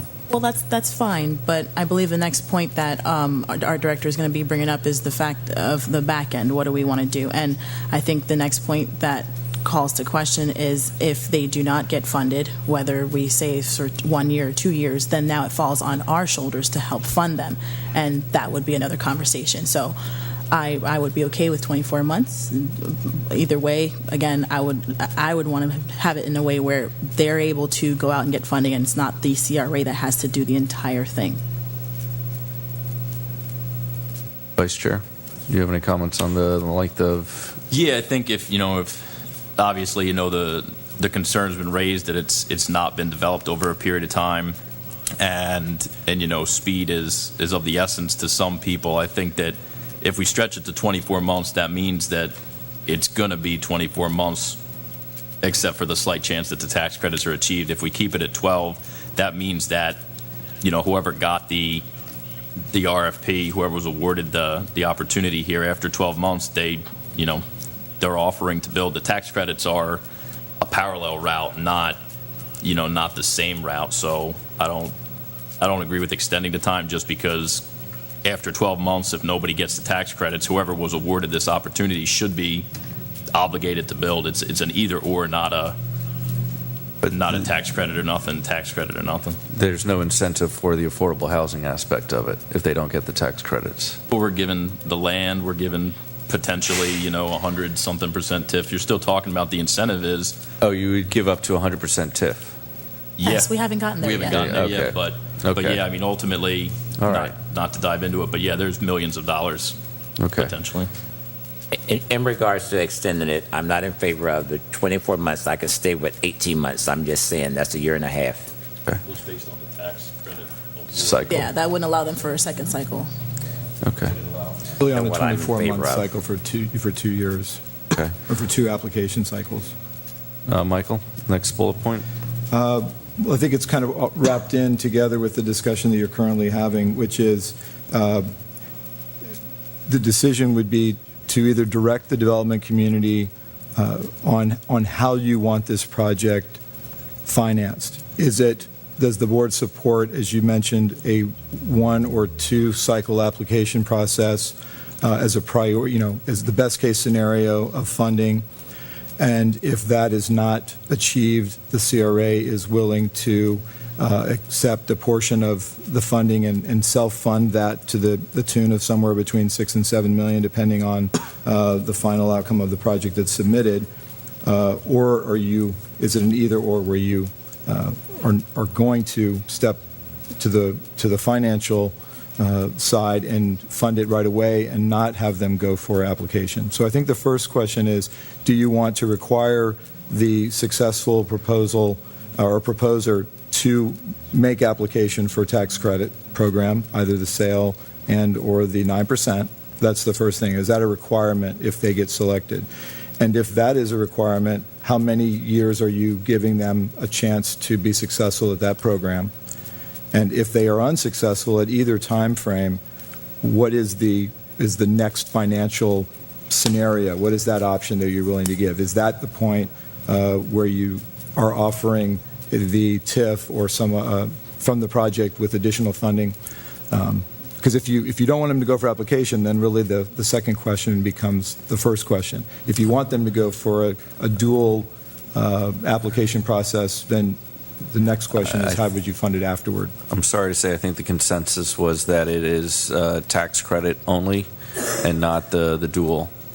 I think it was 3-2 with the $551,000 minimum.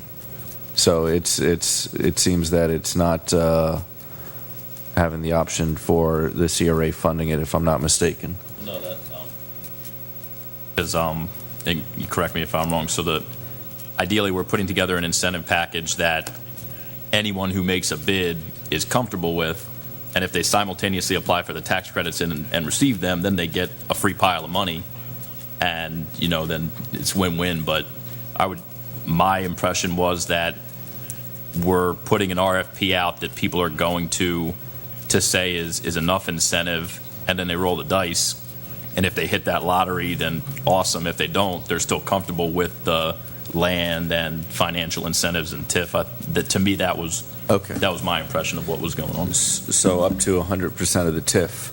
Well, we haven't gotten to the. I think is that what you're discussing now, Michael? Yes. Well, what percentage, yes, do you want 100% of the TIF that's generated, which might be somewhere in the neighborhood of $185,000 to $200,000, or, as was evident during the previous discussion of the property with the letters of interest, numbers higher than a $200,000 a year was requested as if you were to fund this project as a component of the financial tree. So I'm going to try to rephrase that. Does this board want to add additional funding on a yearly basis as almost debt payment, as debt coverage payments? Above the TIF? Correct. So I'm going to let you start. No. I think that, I could be wrong, I haven't seen it, but if you build something and we come to a TIF agreement, it seems a little weird to me that we would say, all right, this is how much tax money your property is going to throw off. We're going to let you keep that, and then we're going to pay you money on top of that. It's literally that same deal. If we just struck it with Ocean One, would have meant that they would have received an extra $3 or $4 million just to get to 100%, not 150 or 200%. Some of the LOIs they asked for $400-something thousand a year. The recommendation from the crowd says 350.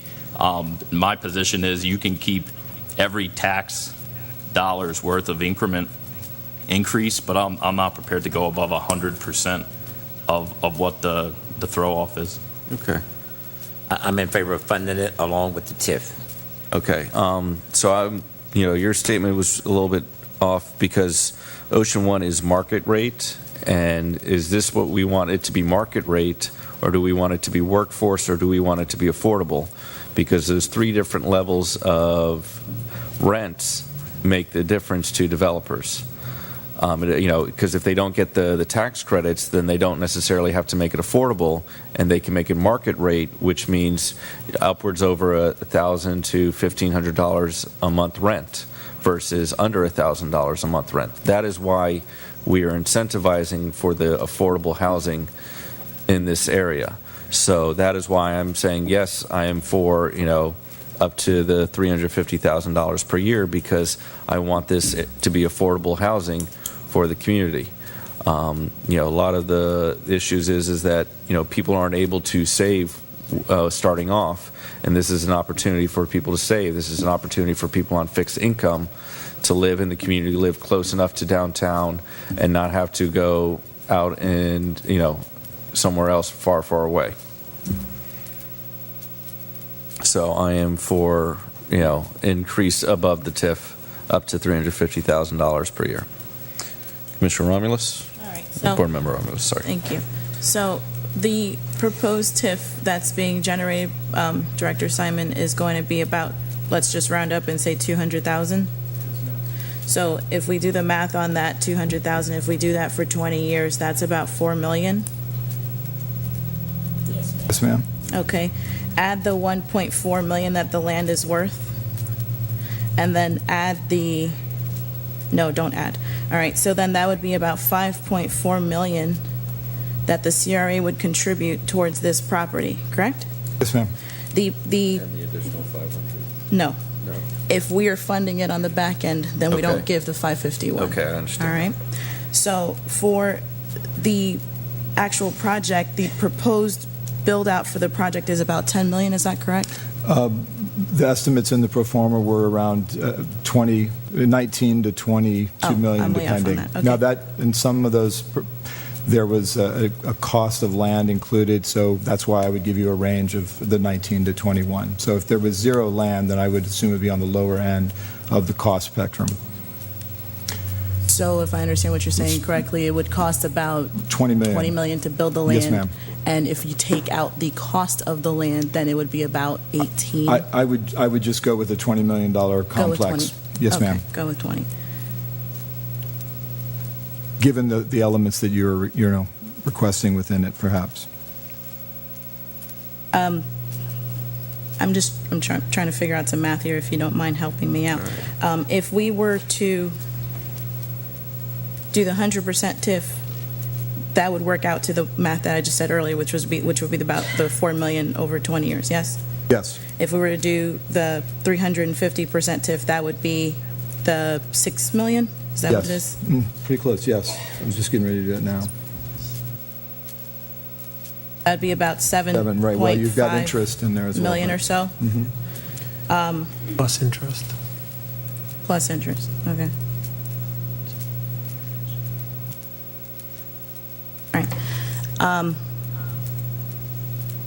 If we give the land away and they do not get funding for the tax incentive, I would be willing to either start at 100 or go above based on what the consensus here of the board is, just to help the numbers match up. Because again, the goal is to still make this affordable. I think that's the goal that we're going here. This is not market rate housing. This is not where we're trying to get the tenants of this property to pay top dollar. This is something that we want to help young families and young people that are trying to move and start off in their life to be able to do that. So I would at least start out with the 100% TIF and go up based on, again, what the consensus of the board here is. That's where I stand. Just the duration, that 20-year number? Well, again, regarding the 20, that's just to span it out, but I know that we can always decrease that number to reduce the amount of interest that we would have to pay on that loan. Now you're just establishing a parameter for the development community to respond to, so they know where their outside amount of funding years that you're giving them. If they can come up with a formula that's more advantageous in a smaller amount of time, then that's certainly to their benefit to do that. But you're giving those parameters, so that's good. All right. That's where I am. Board Member I'm Casella? at giving the land and 100% of the TIF spin-off, Okay, up for 20 years? 20 years. Okay. Bullet point?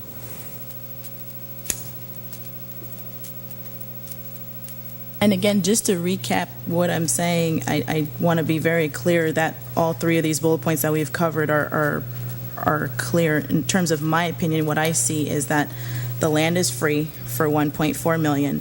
If they go for tax credits, they get the 551 in order to have preference, and hopefully they get it. If they do not get the tax credits, then that's when we as a CRA would step in and help with the back end of funding the TIF at either 100% or more, based on what can be done financially.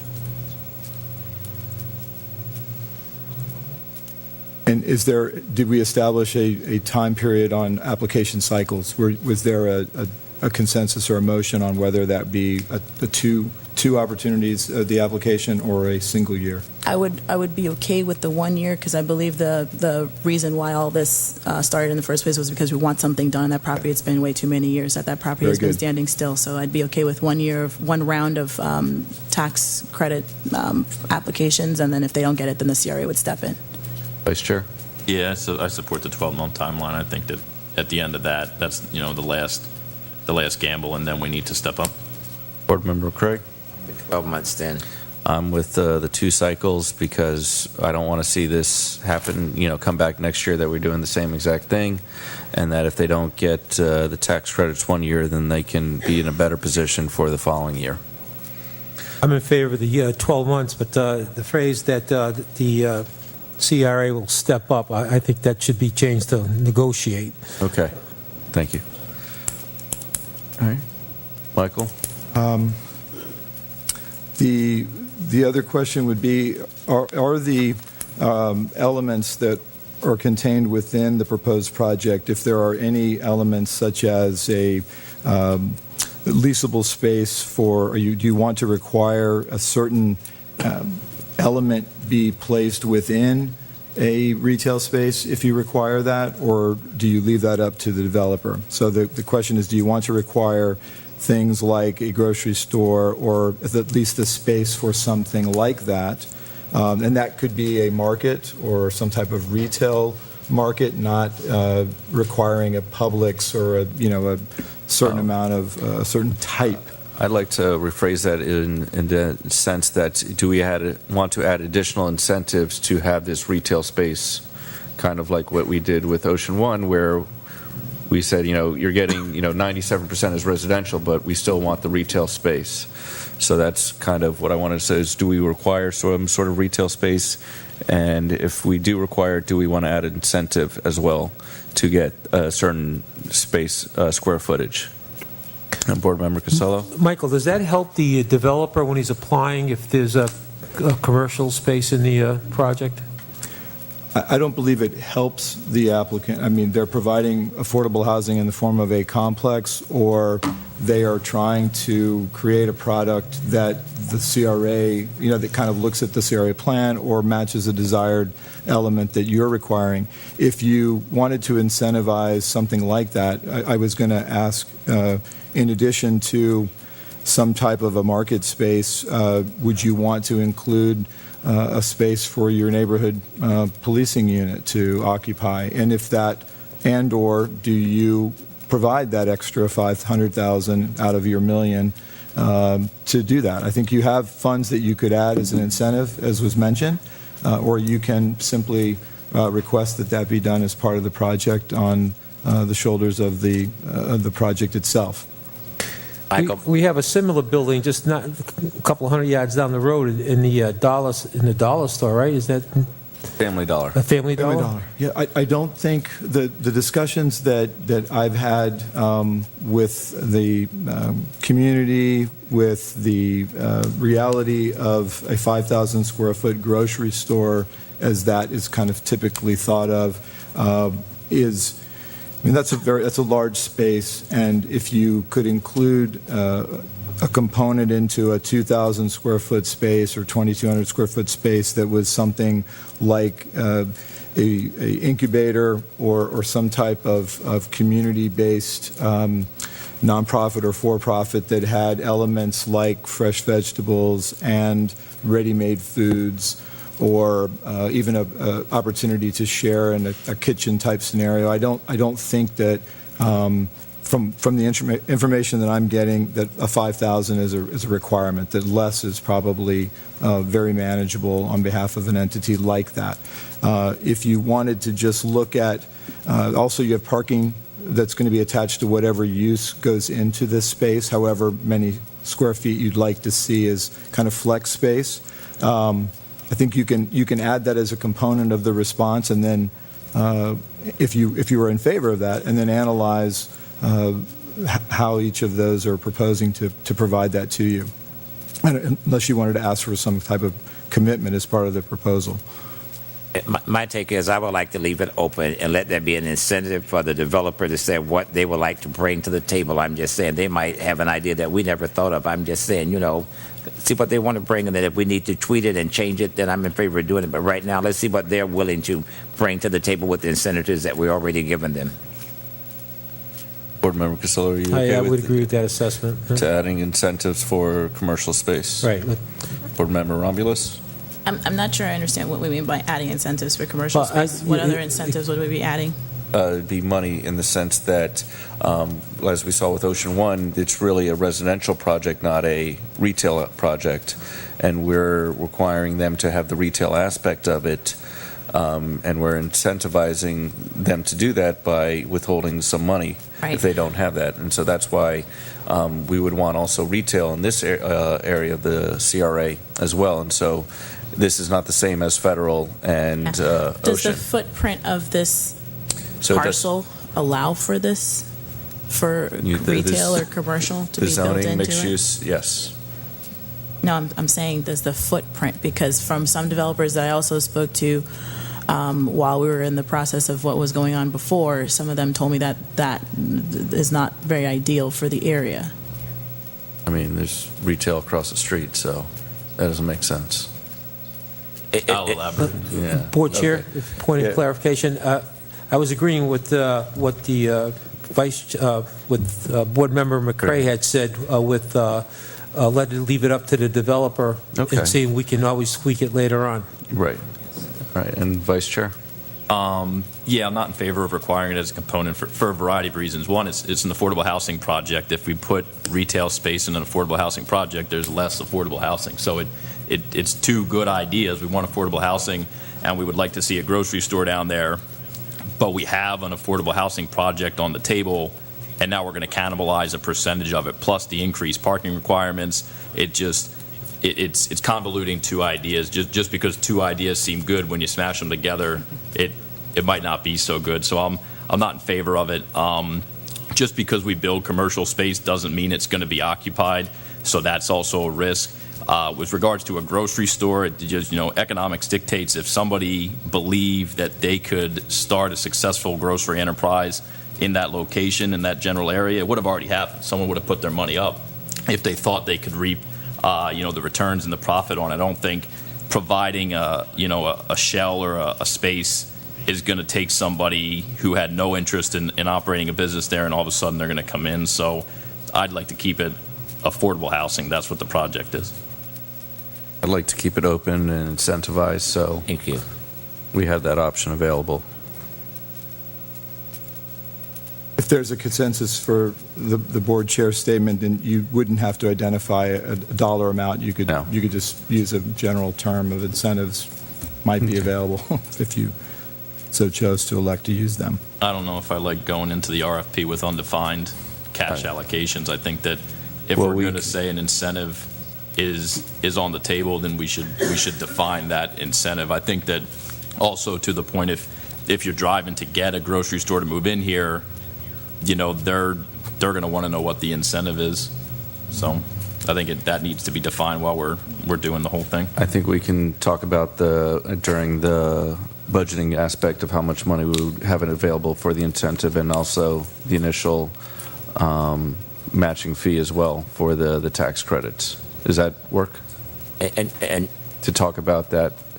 Just to clarify for a second, so the position board member Casello and McCray took was that if they want to offer to put something in, fine, but no requirement necessitating it. Was that what was? No, we want, what it was saying is that we will, Obviously, what if we will be willing to offer an incentive to have retail. It doesn't necessarily have to be grocery, it doesn't have to be, could be office or what have you.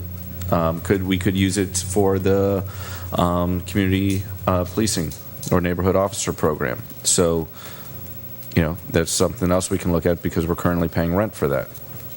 Okay, let me ask a question. So most of the proposed projects that we saw in the past few months were proposing about 100 units, correct? Michael? 100 senior and 118 multifamily. Say again? 100 units of senior and 118 roughly. Or and? Or. Okay. Yes, ma'am, under a multifamily scenario. Okay, so in the event that we now add a grocery store to the footprint of this land, or any other type of retail to the footprint of this land, how much of those units does that remove?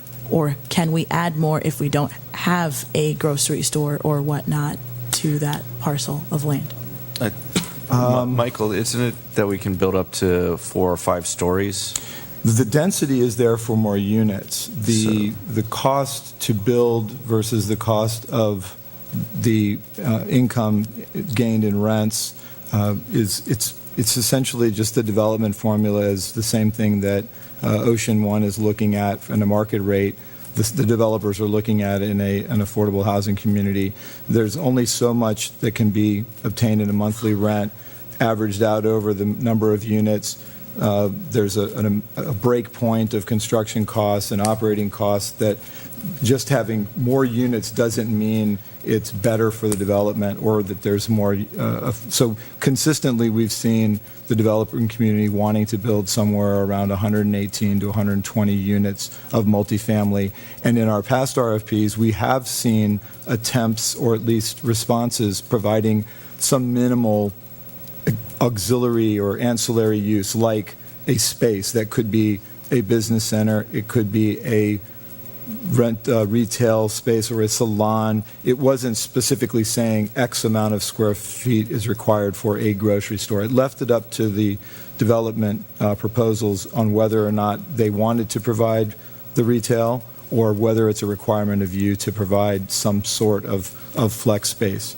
You can ask for an option 1 if you want, where they provide just straight affordable housing, or you can say we'd like 2 kinds of scenarios if you can produce them that say here's how we would do it if you wanted 3,000 square feet of space. It's really up to you, but I think deciding on whether or not it's a requirement is really the decision. If you want to let the development community respond with their concepts of what would be successful and judge them at that point, fine. If you want to give, extra thought.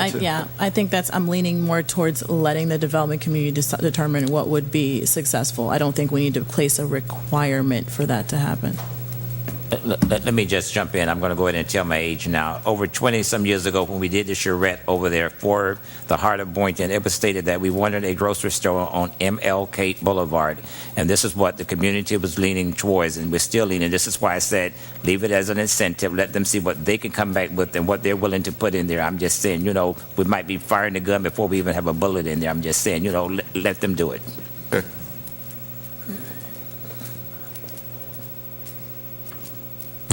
Okay, I'm good. Yep, that sounds good. Thank you. Is that all? Is there anything else that we would want in the RFP? Such Oh. as a community partner? Right, yeah. Well, that's a given. I'm sorry, that's a given. Thank you. Okay. That's in the Just document. making sure. Okay. All right. So, do you need a motion or you have a consensus? You have consensus? That was great. Great Okay. exercise. Thank you. All right. And now we're. But I would like a motion to, Oh, yes. to approve their staff releasing it, subject to the consensus, because we do need your approval to right. submit it. Okay. And then do we want to talk about the hearing date Yes, thank you. of when we will discuss this, whether it be, I guess, because we cannot have it on August 15th? Your available dates within the, as going through the city clerk's office was August 23rd, which is a Wednesday, or Tuesday, August 29th. The chambers are available, either of those, or you would default to your regular meeting in September. Have to do it in August. I'm in favor of Tuesday, August the 29th. I'll go ahead and kick it off. Okay. So we have a special meeting just to discuss Just the RFP just to have the responses. presentations for the RFPs. Correct. All right. Rather than doing it on top of the meeting. 6:30? Yes. Yes, sir. So going with the 29th? So, can I have a motion to approve staff releasing the RFP with I guess, the presentation date on the 29th? So move. All those in favor state so by saying aye. Aye. All those opposed? Motion has passed. Thank you very much. All right, moving back to discussion and consideration of budget.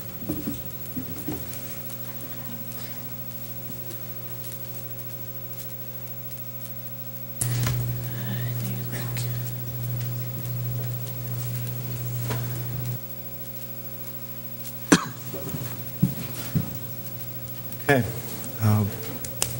Once again, we are at Old Business B, discussion of the budget, and if there's anything I can do to add to your discussion, please let me know. All right, so based on what we just did with that RFP, what, I guess 551 is the floor there, because we'd be obligated to allocate those funds if someone achieved a tax credit. So Down to 2.1 million now? Just, if you're talking from, the 2.6, yeah. give or take. So, I mean, if we just agreed to that RFP, then we got to put the 551 away. I'd like to put in a little bit more, just to show that, we had, $1.1 million last year for redevelopment in the heart of Boynton Beach. I still want to keep that money for the MLK corridor, personally. So you want to have that there at the 1.1 there? Yeah, I mean, if I'm against that in the sense that, let's get something built, and then, rather than try to do both at the same time, let's get the Ocean Breeze East project moving, and then next year work on the MLK corridor. And then that way, if Ocean Breeze East doesn't get built this year, then we'll be looking at the MLK corridor. All right, so, I mean, since that's a number that's not set in stone, I'd personally like to see some of those other items discussed first.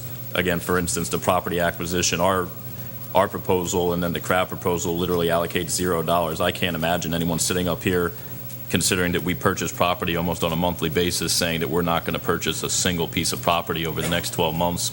Again, I think that there's property adjacent to Sarah Sims that's integral to the master plan. If the opportunity comes to purchase those properties, it would be a shame not to. So I know this is a little bit difficult because we're all going to have to pick a number. So I'm going to ask Board Member Casello, are you okay with 550, or would you like to increase that No, I think for the Ocean Breeze East? I'd like to keep it at 550. All right, I'd like to increase it. Board Member McCray. I would like to increase it, because I know Okay. we're not going to do it on anything on the MLK corridor redevelopment. All right, so we're going to wait till Board Member Romulus gets back before we finalize that. As with any budget year and with any budget item, Yeah. you can reallocate funds as projects or brought forth or not completed during the fiscal year within this project fund without a budget amendment. Absolutely, but this is with the RFP. Correct. And so that's where, that number would be going out there, that this is what has been funded, Absolutely. because all the developers know that they can ask for more money elsewhere.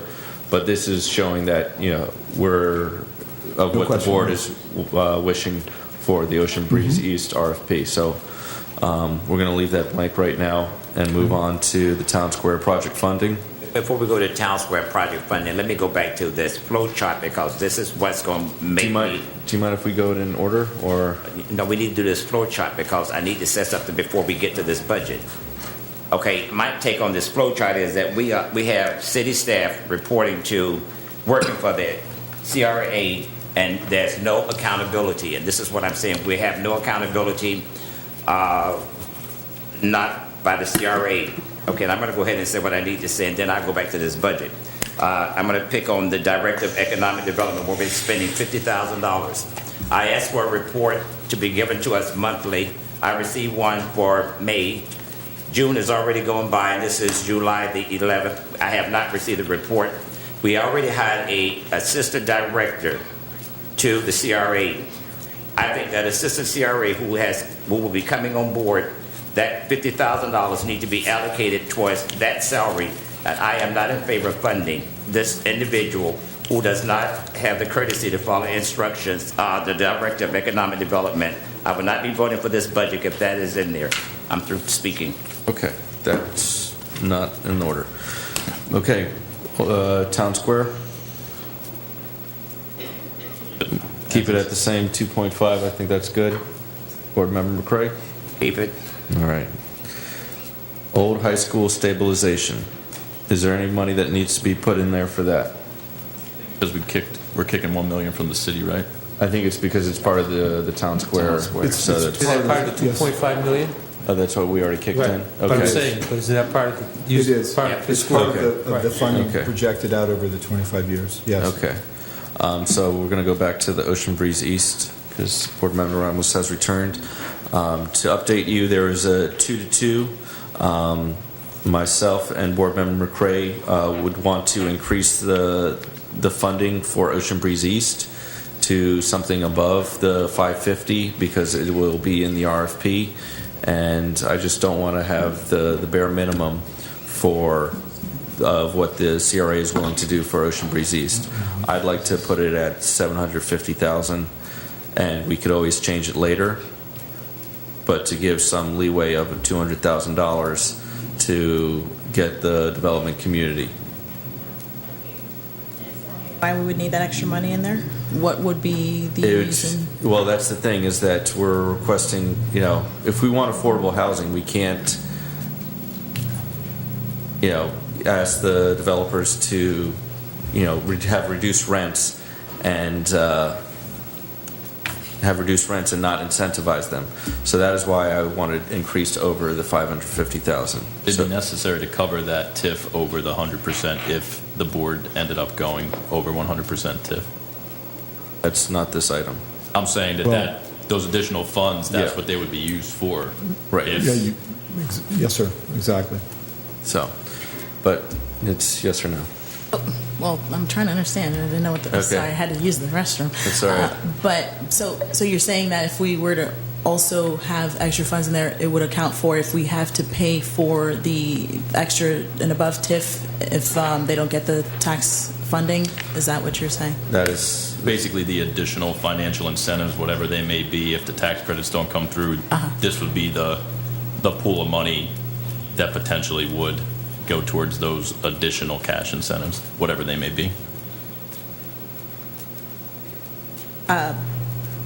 Regarding the MLK corridor redevelopment, the 1.1, are we leaving that there? Are we removing we that? haven't gotten to that item yet. I think that's the $1,000,001 plus that you're discussing now on the Yeah. Ocean Breeze. I don't have any particular projects identified for the MLK corridor line item So this evening. that 700 would come out of this 1.1? Is that what we're saying? Is that what you're saying? It's been the board discussion just now is to just reallocate the $1,162,000 to the Ocean Breeze East line item as a amount of funding to draw from based on the responses and what's going to be required at the time.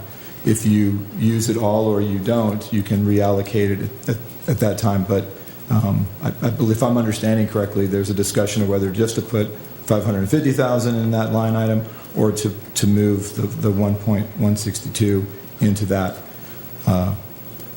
for next year.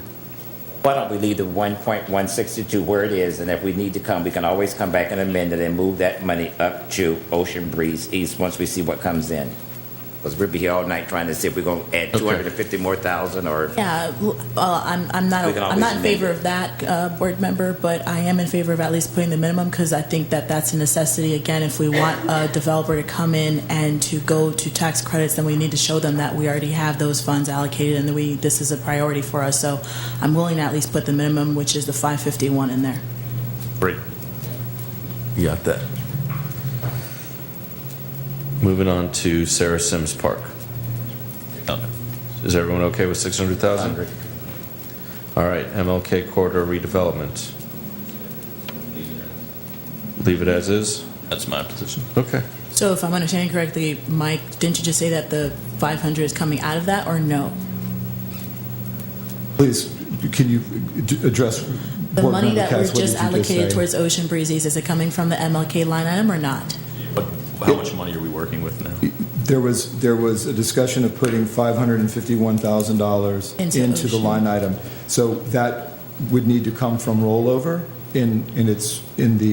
out of that funding, out of the $2,082,000 that is there, or you have a balance at the bottom of your yellow column of $522,000. You just need to add, roughly $30,000 to that from your rollover. So I think the simplest way is to take the 551 from your Martin Luther King Jr. Boulevard line item, and the balance would move forward as it stays there. Unless you want to take it from So somewhere now else. it would be the difference. That would be an MLK corridor. Yes. Correct. There'd be a little over 600,000 in MLK corridor.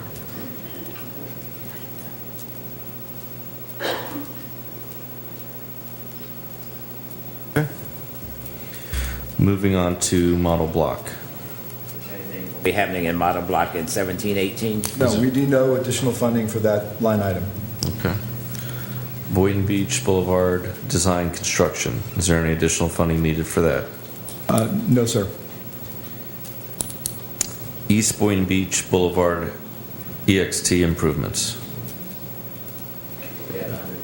Yes, you have $125,000 there to match the city's $75,000 for improvements to the existing street conditions east of Federal Highway and East Boynton Beach Boulevard, and the CRA Board had made a recommendation that those improvements fall under the improvement line items for the Ocean One developer as part of their TIF agreement. But you've since approved the agreement with the elements that you are requiring under that as in a previous item.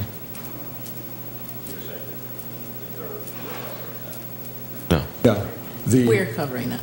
You, at your last meeting, you set aside funding to do that project. At the CRA Board meeting, they had made a recommendation that the CRA not fund it and have the Ocean One developer fund it, but that's, yeah, you're fine. Property acquisition.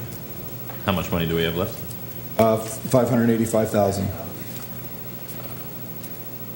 So that 125 is still there, right? Yes, Yes, okay. if you are in favor of moving forward with those improvements for the parking, yes, it is She still there. said we are, yeah. And then your next item is being mentioned is property acquisition. We have rollover funds identified, which is your balance of property acquisition funding at $585,000 that you can choose to leave within that line item or reallocate it amongst other projects. I'm in favor of leaving it. One person.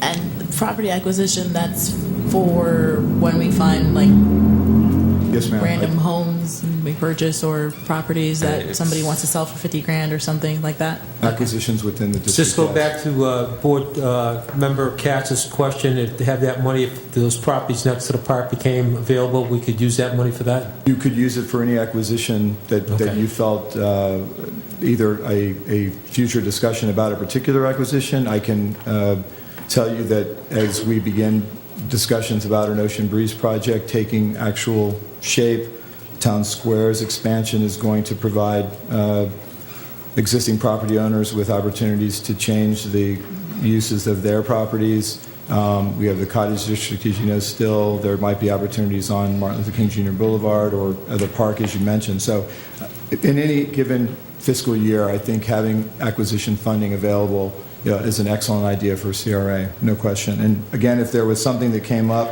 that you felt was of utmost importance and you wanted to find additional money, you could make that decision at that time. But I think that's a very good decision. Okay. Moving on to Cottage District capital improvements. What did you have in mind for that? I'm sorry, I would leave and just roll forward the 70 that's remaining for potential site design, or I have been receiving some phone calls from developers that are interested in the property, although I don't know how anxious they are to come forward given the funding that we're committing at this point for other projects, but I could see that money staying in that line item as we move forward into the fiscal year. And does that funding also be able to help relocate the community caring center? Yes, sir, it would, as the acquisition funding. That's an excellent point. So Okay. we don't have any, your acquisition funding could address the community caring center's property, as well as any discussion you may have on additional financial incentives. At a minimum, and you may decide to adjust some other line item as well, but toward that purpose. I'm good with that. Special events. I guess there is a big increase from last year. Yes, sir. The change that you voted on at the June meeting was covering we moved funding from the marketing line item into the special events budget under the project fund. Those funds are being specifically used to market our special events, and staff feels that it's appropriate for that $78,000 to be added to the project fund rather than the general fund. In addition, we discussed at the June meeting that the increase in crowd size has further provided a need for additional policing, lighting towers, generators, et cetera, for the cost of that project, of that event. Right now at the 578, you're fully funding the special events budget as presented without eliminating any movies or concerts, but eliminating the special event grant funding of $20,000, which again was supported by the CRA Board. However, if there was adjustments that you wanted to make to the event budget, staff has been working to find ways to reduce that by eliminating a concert or a movie, eliminating funding for the city and the parade part of the holiday event. As it stands now, the 578 funds all of the events as we did last year. I'm in favor of leaving the 578 there. If we don't have to fund something, just because the money is there, we don't have to spend it. I'm in favor. Vice Chair? Yeah, I support the 578. As the director pointed out, the increase from 413 to 578 last year, 70-some-odd thousand of that isn't an increase. It's a shift from a different line item. So the real increase of special events is approximately 80-something thousand. If the goal is to grow these events, they're going to cost more money. So it'd be taking a step backward to tie the hands of the CRA and say, what you did last year was great. Don't make it any better. So I think I think we need those funds. The only thing that I'd like to make a suggestion on is the different types of sponsorships. I know that most stadiums have a certain type of corporate logo. Is this board willing to help do more sponsorships instead of the CRA's Pirate Fest to have a corporate, to help sponsor it and be someone else's Pirate Fest with our approval? Yeah. I'm not in favor of it. That's about the only signature item that we have here in the city of Boynton. I just want the Pirate Fest to stay with for the city of Boynton. Well, there's also the Blarney Bash and other. So, I'm open to entertaining in real time potential sponsors that defray the costs, and if there's leftover funds, then we could surely reallocate them. But would echo that to help defray costs so that money can be else used in the CRA, and it'd only be with approval of the CRA board, so that it wouldn't be anything that is not a family-friendly nature for any of our events. Mike, do you think these events are at a level where corporate sponsors would come in? We had a discussion about that this afternoon, and one of the things that a Sprint or these larger type of a company would be looking for are the validation of attendance numbers as being just one of the items they're looking for, exposure, and how to document that exposure. Given that our events are free, so we don't have ticket sales or a very direct and effective way to tell a corporate sponsor of thousands and thousands of dollars what exactly they're going to be getting, what kind of that exposure. We're doing touch polls. We're coming up with ways to better identify those attendance levels. Each year we have slowly grown sponsorship dollars. Last year we received, I think, roughly around $20,000 in sponsorships that we hadn't had the previous year. So I anticipate, again, we're in our 6th year. I think that people are more willing now. They've seen it. It wasn't just kind of a 1 or 2 off event. This is something that the CRA is very committed to in the city in general. So I think the longevity of those events is where people start deciding that $1,000 or $1,500 or $5,000 is worth spending because they're getting a very identifiable return. So we're working very diligently to try to come up with ways to incentivize those sponsorships. Michael, is it possible to maybe create checkpoints at like the east and west entrance points and allow maybe like a turnstile or just something to start tracking numbers? That way we can actually start putting Yes, ma'am. numbers to these different events. Absolutely. That's a very easy Just way. an idea. Even if we miss some percentage, it'd be small. That's a great idea. That's a great idea. We could use volunteers to do that. Moving on to the special events community grants. I don't think we want to continue that. Is that correct? All right. Then we have Women's Club building renovations. I'm good with 100,000. Any other objections? All right. Michael, does that go along with the 110 purchase price? It's separate too. The Okay. acquisition is already, Okay. yes, and it's not part of the rollover 585. The next is the $100,000 economic development grants. That is what you had set aside at your June meeting. You can see that the CRA Board was in favor of finding additional funding to up those economic development grants. What was their reason? Well, their reasoning was that the grants over the last 10 years have been one of the most successful aspects of our CRA. It's been a very sought-after program, and they just felt that given the funding levels that we're in now, more than 100,000 might be needed. So that was their recommendation. You can choose to leave it where you are or find somewhere in between. It's totally up to you. I think you're very aware, all of you, of how those applications go and the types of monies annually that we give out for those grants. Michael, what's our average been giving out those grants for like the last 3 years? What was the total? The amount we've Yeah, started the with amount each, total, yeah. 300, 350 each year 300. that we've started with. Okay. And we're out, right, we're basically down to about $20,000 And not too now. long ago, didn't we up the amounts that we were going to give?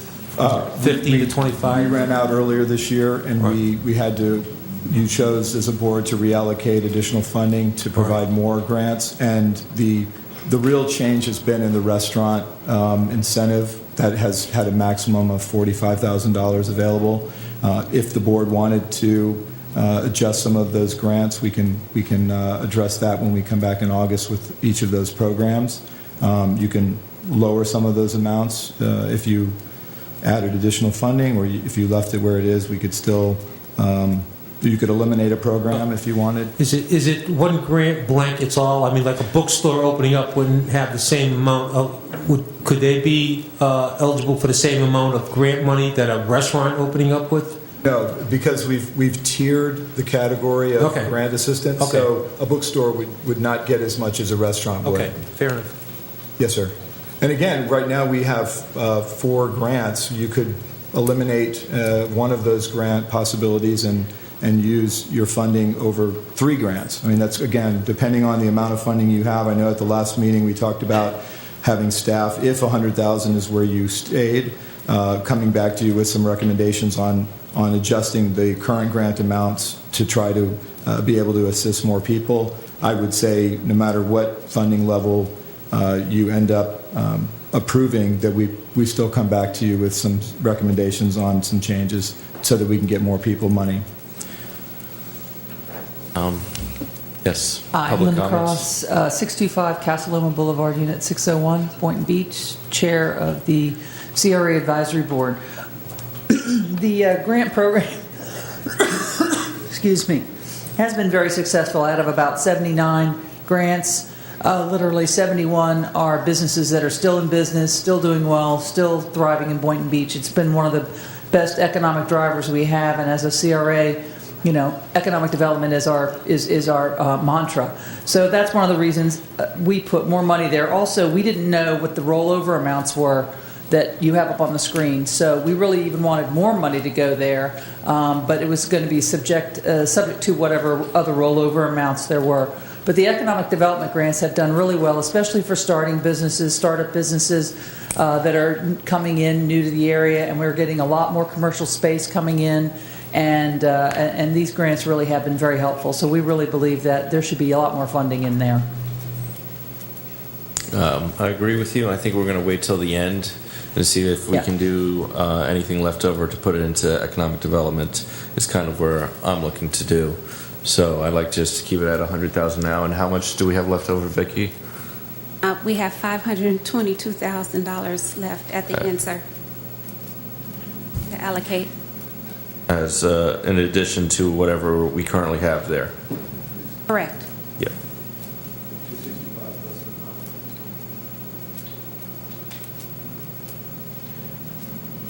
So, You'll have rollover of $265,000 as well. okay. Thank you.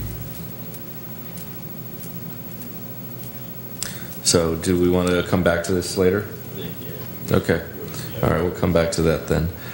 Professional services.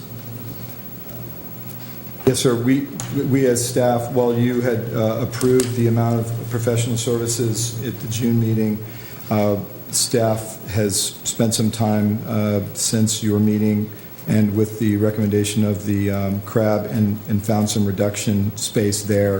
So I believe that we have determined that $516,000 is enough with one of the items carrying forward. So we could support that recommendation of $516 for professional services, which would, we have $200,000 left in this year's budget, plus the balance of roughly $48,000 if you go with the $516.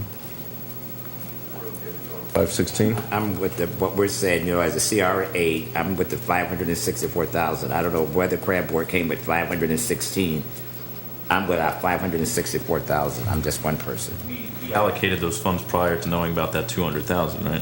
Yes, you did. Yes, So and these are architectural fees, legal fees for projects, contingency, site work and demolition. I mean, there's several categories that make this up, of which, as staff, we could shave 10 or 15 from each of those and bring it down if you wanted. Again, you're absolutely right. We did not discuss any rollover funding at that time.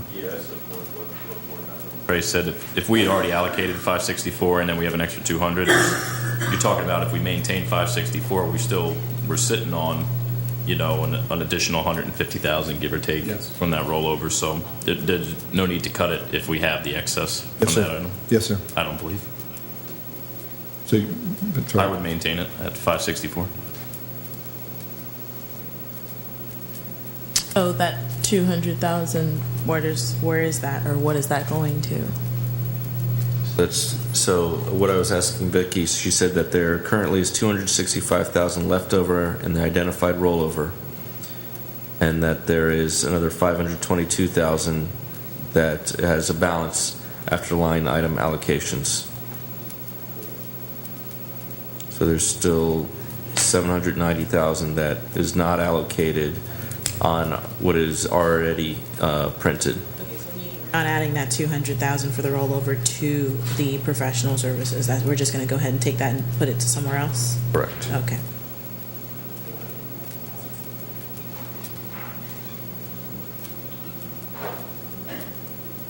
next line item is the neighborhood policing unit line item. You had approved $275,000 for 2 officers at the June meeting, and the CRA Board is recommending adding an additional officer and the funding for that officer to this coming fiscal year. We're adding how many? 1 officer, 1 additional officer at the cost of about $110,000. And what's this additional officer going to do, Michael? We gonna have to get another Segway? I would not recommend that that's a necessity. We have, right now you have 2 officers, and at last year's budget, you may remember, because of their scheduling, there are 3 out of the 4 days that they're 2 together. Anything that they do outside of the office, essentially in the community, requires that there be 2 officers present, at least as I understand it from Sergeant Deal. By adding a 3rd officer, you are constantly in the public with 2, and there's no days of operation that a single officer is in the unit, operating the unit. And if there is any additional... So they'll have more street presence because Yes, we'll have 2 at all times. Yes, you have a officers sergeant at and 2 officers. So Yes, they'll sir. be outside. Okay. Yes, sir. Every day. Let me go ahead.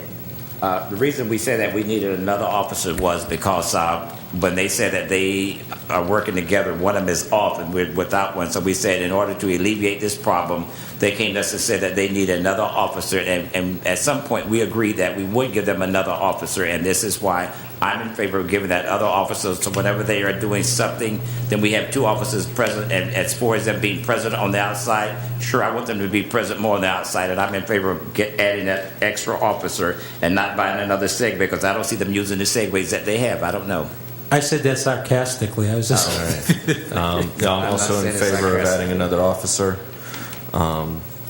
Vice Chair, you have a...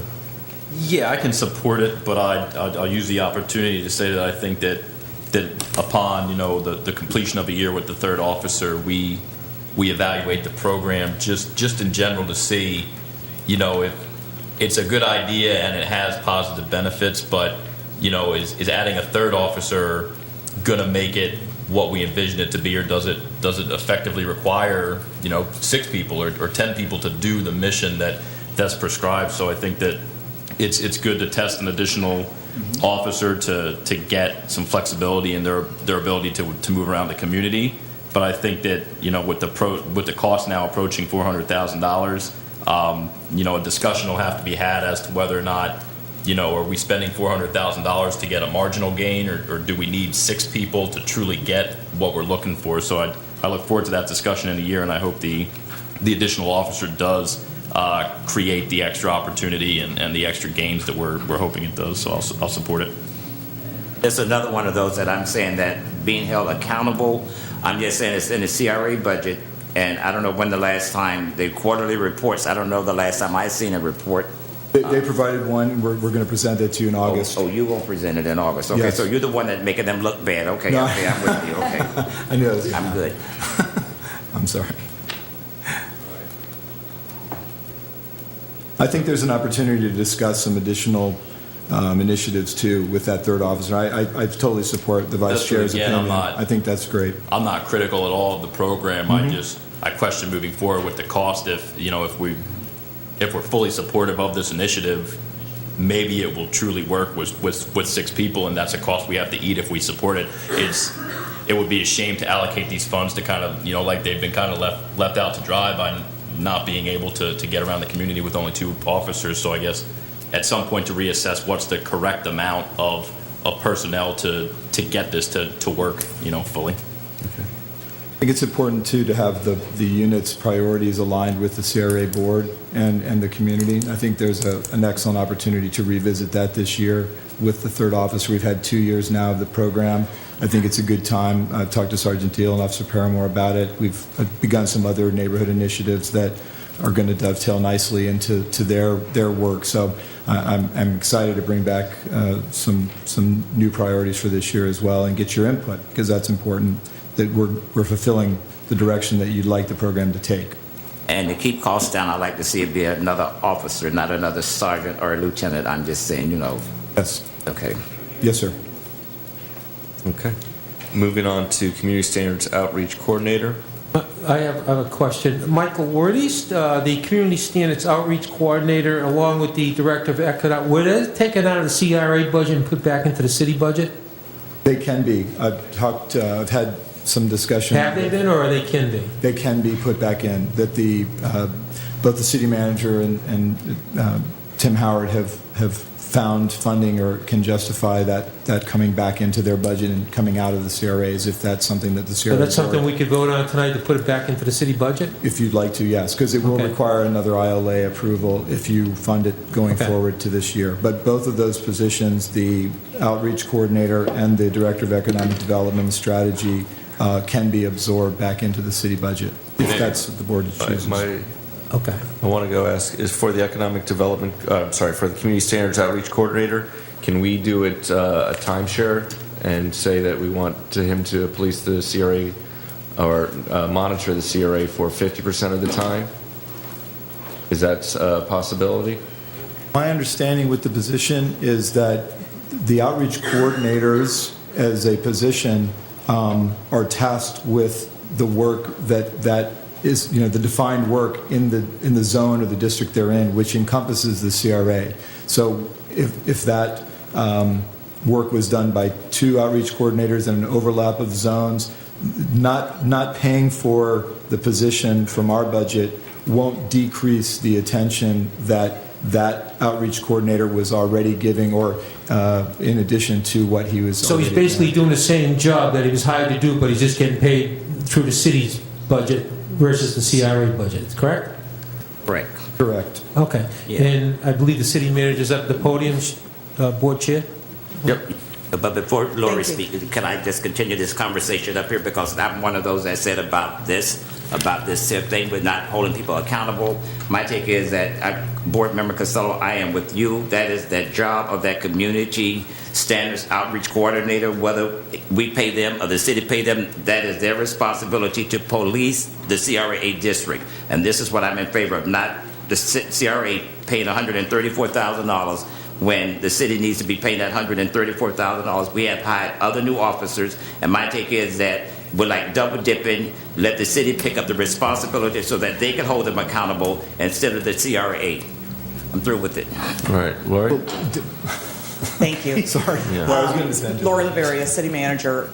Commissioner McCrae, you are absolutely right. And when we go back to, there is no difference in coverage. There will be no difference in responsibilities. When we initially talked about reorganizing code enforcement to community standards and building outreach coordinators and positions, we talked to the CRA about some financial support in participating and helping us get that reorg done. And we've done that. And in light of the heavy lifting the CRA is going to be doing for Town Square, we listened carefully when the Commission and the Board discussed the it's going to hit the CRA hard in terms of coming up with funding. So I went ahead and pulled back both the Director of Economic Development and the Outreach Coordinator, and it's in your proposed budget that you have now. So that gives you that $184,000 more to do towards your projects, because you're going to be doing some heavy lifting on the Town Square project, and we know that. So we pulled that back, and hopefully that will help you have more project money. But they will do nothing different. Both positions, we collaborate all the time with Mike. So David Scott will continue to work, and as he's already developed one program for the CRA, and continue to work because we work very closely together. So workload won't change. Thank you. Okay, I'm going to go ahead and go along with Director of Economic Development. Since it's going to be put in our city budget when it comes up again, I'm not in favor of keeping this individual on board. We can move on. So we do have the option for the CRA to help fund it. Is there anybody who would like to do that? The Economic Development Coordinator or the Community Outreach Coordinator? So they're both funded through the city, right? Okay. He's got it in the city's budget. Okay. So that's an extra $184,000 that we have added back.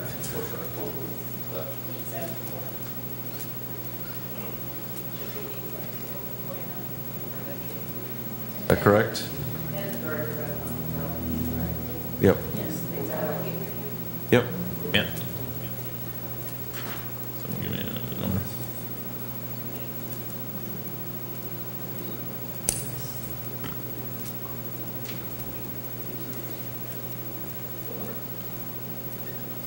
$609. What is it? I can't. I'm sorry. 9K. 049 plus the 265. So what you've done is you've added 110,000 to the neighborhood policing, the previous line item to make it 372, and At 110,000, isn't that 97,000? 97,000. you added 97,000. Yes, from 275 to 372. Okay. Well, there was discussion earlier. Okay, I'm sorry. They give him a raise now. We didn't say that. Took it to 370. Going with Christina's math. Yeah, I am too. I think we were trying to ensure coverage with walkie-talkies, telephones, any type of other, not just the funding for the physical person, which is where in discussions with Tim, either 105 or 110, I think was the number that we attached to that position, which is why. So, Michael, when these police officers come into the CRA district, we pay for them. We have to pay for walkie-talkies? Well, they're assigned in addition to the existing force. So they're a new officer. They're not just the same amount of officers. That's where the innovative policing under statute is required. Well, we have to hire a new person to fill this position? Is that what you're saying? That would ultimately open up another position in the police department. So what comes that position, comes pension and everything else that goes with that Yes, cost sir. of hiring a new hire? Yes, sir. So it's more than $100,000, no? That's why I was at 110 as a estimate for budgeting purposes, but we can get the exact amount if the board, now that the board has shown interest in supporting a third officer, the budget that you have will be adjusted to. Okay, Daisy's not assigned to the CRA district. Does he go back into the Boynton force and patrol the streets of Boynton Beach? Or is it strictly a CRA policing job? I'm a little confused. Do they... The only way that the statute provides. Let me put this question to you before you go on. The two officers we have down there, Sergeant Deal and his partner there, are they taking off? Are they taken out of the roles of the Boynton Police Department, or are they Boynton police officers? They are Boynton Beach police officers, which we pay for. Which yes. Which includes all the benefits that go with those positions. Correct. Does the chief fill those positions, because now he doesn't have to fund those two positions? Does he fill those positions with two new police officers? Correct. Okay, I'm batting 100. Okay, but my take is when you all are talking about paying for walkie-talkies, I'm just saying if one person is off, why do they need to take a walkie-talkie with them? No, I agree with they need all the equipment that they guns, walkie-talkies and all. Board, I've got the budget. They can't I've share got the that. budget here that comes up with the 273. So if you want to, we can go down the line and add the percentage for an additional officer. Well, if we're going to fund the position, we got to fund it right. That's the point. Yes, sir. Absolutely. Okay, let's not shortchange ourselves here. And I can't see that anyway, so, you know. We said another officer, we got it.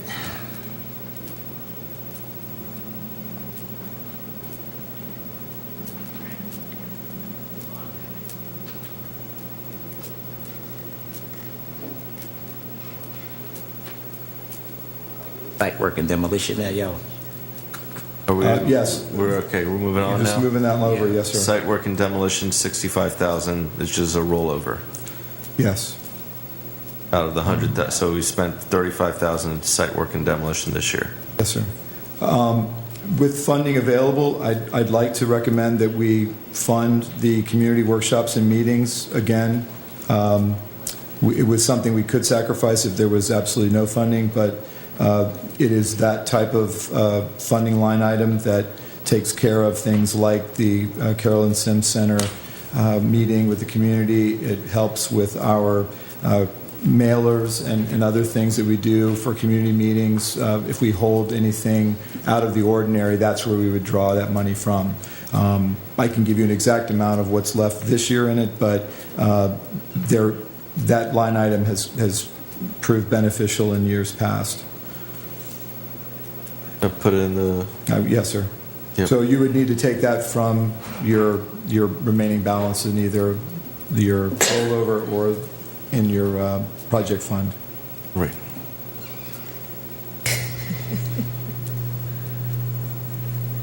I'm lost. They really lost me. Been on to the business incubator programs. Did we find out a way that other businesses can apply for this type of? Yes, sir. We're going to put together a program, a funding availability program. Now, what we would like to do when we bring that forward is how the board envisions the allocation per award, whether that's open to your discretion or are there set amounts that can be applied for in different categories. That would be what we'd bring back to you, but I think getting an amount you'd like in the budget is the most important step tonight. We had place marked 125,000 in there, correct? Yes, sir. I'd like to keep that at 125,000. Okay. Next is the Community Clean Program. I know, Michael, we were talking about certain sort of grants. Is anything moving forward with that sort of Community Clean Program for the heart of Boynton Beach or the CRA? We attempted to develop a program during this fiscal year when David Scott came on. I think the difficulty with this grant, we certainly as staff are willing to kind of try to undertake this again, but just the management of a cleaning crew and the licensing and the insurance is needed. I don't know that the CRA at this point in a community clean or a clean and safe program is the best suited to manage that. Again, if you'd like us to work, having a new assistant director, there's opportunities to develop, other types of programs just from a time capacity standpoint. But again, just trying to create a waste management or a utility type program is it's not easy. It's a lot harder than it. Yeah, it sounds really great. I mean, I completely applaud the board for. Kind of like hiring someone extra to pick up all the trash. Sounds easy, but it's not. And I want to be able to give a return on that investment for whatever that is, and I think that's the difficulty. If you weren't happy with an actual commercial vendor and their efforts, I think having anything else would be even harder. But my take, Michael, is that we have a new assistant director now coming on. I'm just saying, I'm willing to give it another year and see, what is the benefit, what is our return. I'm just saying we have somebody that you don't have to kill yourself now. They can be divvied up and say you're responsible for this, this, and this. Let's see how it works. To be clear, this is the community cleanup program thing that we started where we were paying out. What was this again? The idea was that instead of hiring a commercial vendor, that the city would operate under the city's waste, public works department and be supervised by them and accountable to them for additional trash pickup in the area. The concept that we threw around was having smaller commercial entities. We initially thought like the Boy Scouts or the Wildcats would take a street, but paying entities like that, with the liability and what have you, I think chose to be challenging or was challenging. So I think if we go back to it, we're looking at more of that community wealth building concept of maybe smaller maintenance vendors taking on streets and single streets for contracts throughout the year to clean 3 days a week or to provide additional cleanup. That would be, I think, that's the direction that we want to go with this program. If that's the direction you'd like us to try to pursue, coming up with some type of a program. We can call it the Community Clean Program, and essentially it'd be, instead of just maintaining, let's say, our vacant lot, we would choose a particular street or several streets to provide trash pickup 3 days a week and break those out into smaller contracts. I will tell you that our conversations with vendors like the X Factor and others, it is to do the size district and to make an impact, the 50,000 goes pretty quickly. It's not $1,000 a month or what have you, so you might get 3 vendors at $10,000 or $12,000 a contract, but you'd employ, you'd now be under contract with 3 to 4 vendors versus 1. So I think in the idea of community wealth building and breaking down our contracts to get additional cleanup, I think you'd have a success there.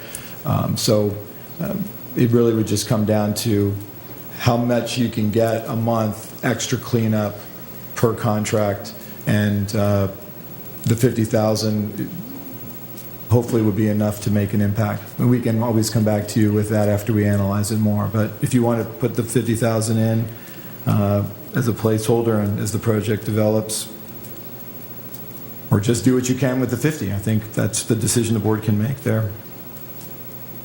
I'm in favor of letting the $50,000 stay there. I'll also agree to have the $50,000 there. Vice Chair? I'm against this. I think that people need to pick up their trash. In front of my house, I live on the street, Renaissance Commons, the main drag where a million cars go by, and sometimes I pick up trash in my front yard. Nobody's getting paid to do it for me. There's no CRA or city funds for that. Other than maybe a person here or there saying they saw a piece of trash picked up, there is no way to measure the effectiveness of this other than to say that $50,000 over the course of 365 days to pick up trash in a large geographical area is like, trying to bail out a boat with a thimble or something. I think people need to be responsible for their streets and their neighborhoods, and I think that $50,000 in CRA could be better spent. I agree with you regarding the measurements, and so you can weigh trash, and so if you can collect all that trash and weigh it, but and so that if they see that they're taking out 50 to 100 pounds of trash a week, that's something that's measurable. So I'd like to just see how it goes forward, and then we'll ask. I came in late in the discussion. I had left the room. This is the track, the community clean program, right? And we talked about this when we first implemented it. The benchmarks that you talked about, as far as the weighing of trash or how much trash they pick up in a week. Is that what we're talking about here? Right now. Are there measurements in place as we speak? No. What we're trying to talk about now is that they tried to come up with a grant program to get building wealth in the community. It did not work. Board Member McRae says let's put it there for another year of $50,000 so that the new assistant director may have some fresh eyes to help clean up the streets in the heart of Boynton Beach and the CRA. Well, and it's obviously I don't spend as much time in the heart of Boynton as Board Member McRae, but I spend some time down there, And personally, I don't see a overwhelming difference that this $50,000 is making. Depending on what street or what time of the week you go by, we still have a trash issue.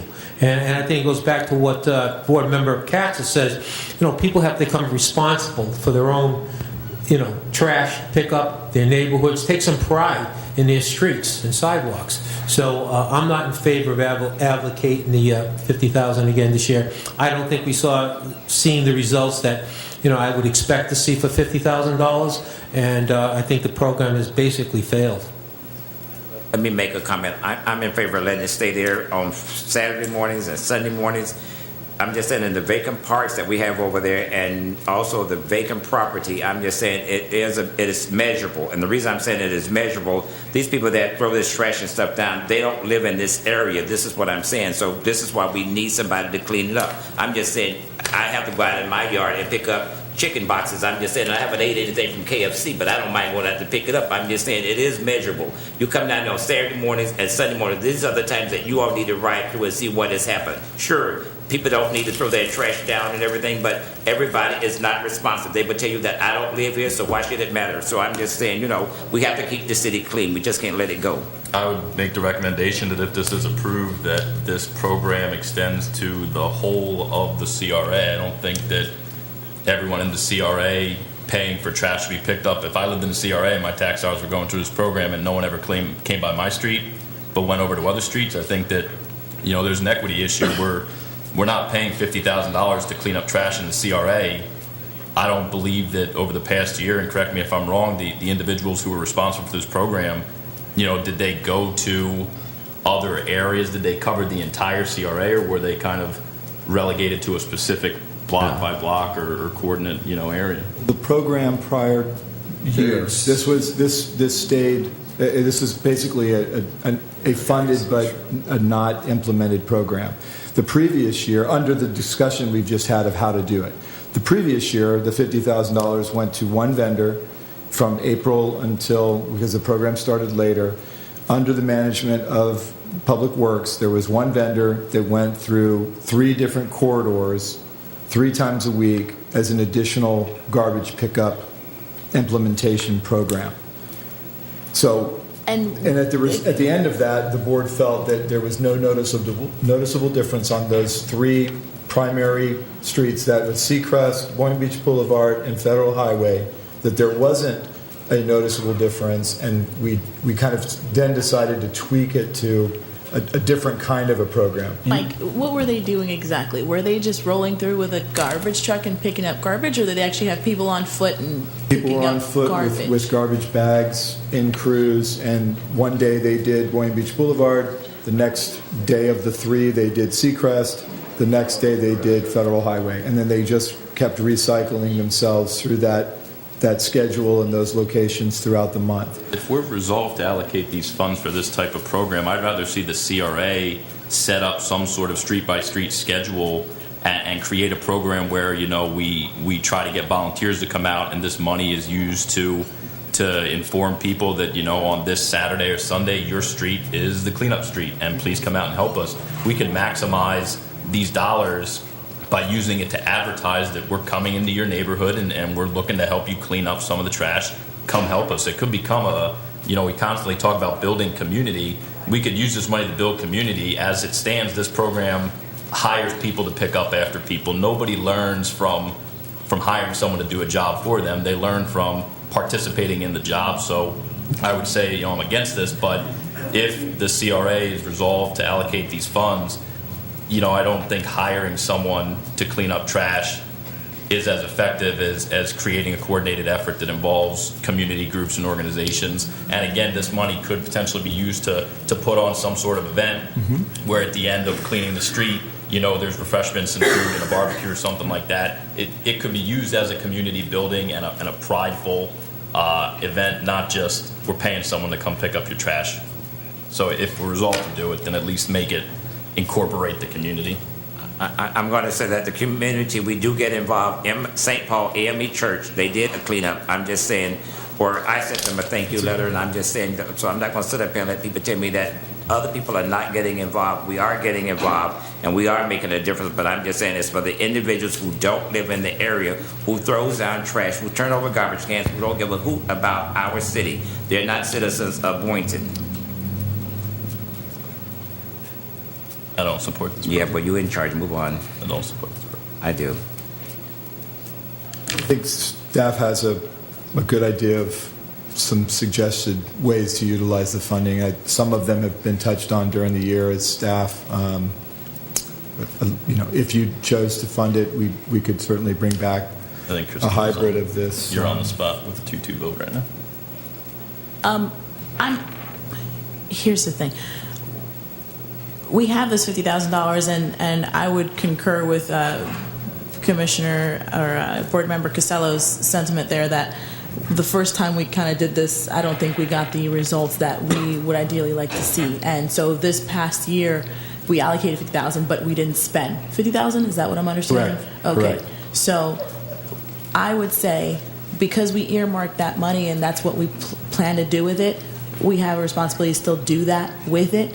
But I think, like Board Member Katz just presented very eloquently there, and I liked his idea, I think we should implement some type of grant program or something that allows for the community themselves to step up and help clean up. We're not paying some outside vendor. We're not employing other people, but we're actually using it as a way to help incentivize the community themselves getting out there and cleaning up and taking care of the neighborhood and instilling community pride. So I would be in favor of keeping that money in there for that intended purpose, but creating something, a grant program, and we have, our economic development economic development director here that can help assist with facilitating things that we can do to bring out the community and make sure that the funds, if we're going to spend it, are helping to build wealth within the community at the same time, but also creating pride where people are cleaning up their own streets and we're seeing the difference. That's what I would like to see, and I think that would be a more tangible result rather than just writing a check to a vendor and hoping that we see something. Lori? Quickly, thank you, Mayor. Just, I don't know if the board knows, but Mike, you might help me on the timing of the $50,000, but when the CRA initially budgeted for it, the city went and we contracted with a vendor to do that, I think it was the 3 days a week along MLK. I'm not sure of all the areas, but then the CRA defunded it at one of your budget discussions. We absorbed the $50,000 and we've been doing it, and we've continued to do it. Just so you know, that litter pickup is happening. I've received complaints from residents in the area and actually just had a conversation with Dr. Martha Meeks-Light about the condition, and every time, which is several times a week that I drive by that intersection, the intersection of MLK and Seacrest and the vacant lands there, it's filled with litter. Our vendors are picking it up, but a lot of it goes right back down, and it's mostly produced from the Z-Mart area because I've personally witnessed it being out there on several occasions. So I just actually authorized Jeff. I said, Jeff, go find and tell me the price to actually add 2 more days and do 5 days a week litter cleanup in that quadrant, that intersection, mostly on the south side. And I think it's about another $1,000 a month, but I authorized him to do it because it looks bad. And it's just something but it is getting done.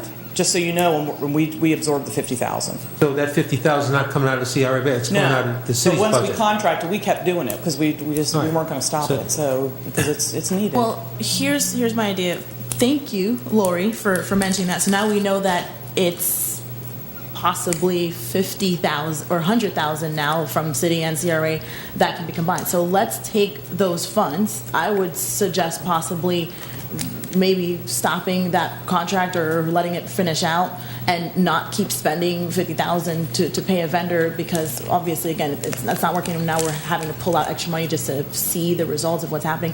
Let's create something that can actually entice the community themselves to clean up after themselves and create a program that helps to instill pride. So let's actually maybe talk about this, and either maybe at our budget meeting we can create some type of program, or staff can create something and get back to us. Again, we can have David Scott present something that can help with getting the community involved, the different community coalitions involved, and let's see where we can go with that. But yeah, and he's developed a draft grant, a grant program actually, and has submitted it to Mike. So great. That's something.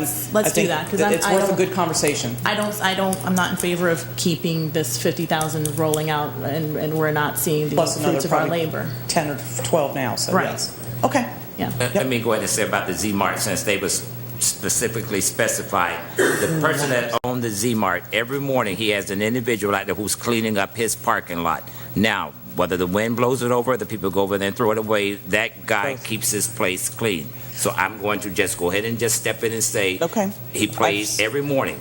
He has an individual. He pays himself to go out there, sweep up and rake up. And the guy said, hell, I'm tired of doing this. But the man told him one time, saying if they didn't do it, you wouldn't have a job. So this is the mindset of that community, and I'm just going to go ahead and say it. But that guy who owns the store, he pays this individual every morning, almost all day long, just to pick up trash. So And now we can let do it that go. as well, and it's still going, it's still happening. So he's fighting the same tough And battle we are. I think we're all on the same page of understanding that we're not looking for the source of the trash. We're simply just trying to say, let's all put a hand together to make sure that we get rid of it and we keep it away.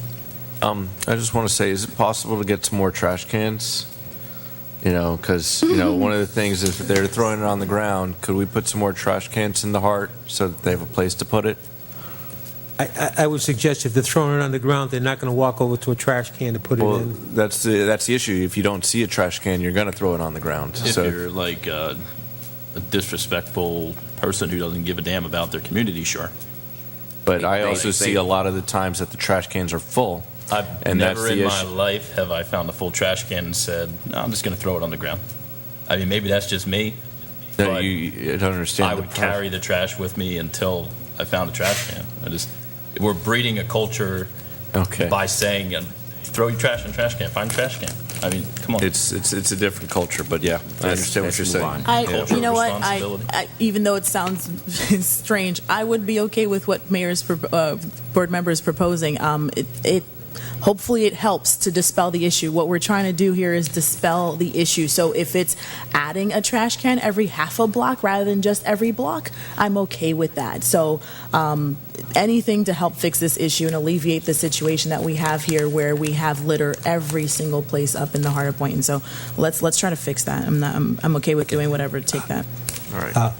I'm okay with both Board Member Romulus and Board Member Katz, that I think the initiative to get people out there with some kind of financial initiative or refreshments, however you want to do that, I think that's the plan that you should go and try to formulate. I think that's the best, versus like Board Member Romulus said, just keep throwing money out there. So I'd be in favor of something like that for a program. Okay. So do we have 3 for the 50,000? Okay. Moving on to the marketing business assistance. There was no adjustment by the CRA Board to your recommendation to continue funding a portion of a reduced amount for the business assistance marketing. That's fine. Staff is okay with that. Let me ask a question. What does this do exactly? Marketing business assistance? These are programs that the CRA does for the local businesses within the CRA district, obviously, for like our Father's Day promotion or our Mother's Day promotion. I don't know what that is. Well, in your monthly agenda, Tracy provides you with all of her marketing initiatives for the previous month.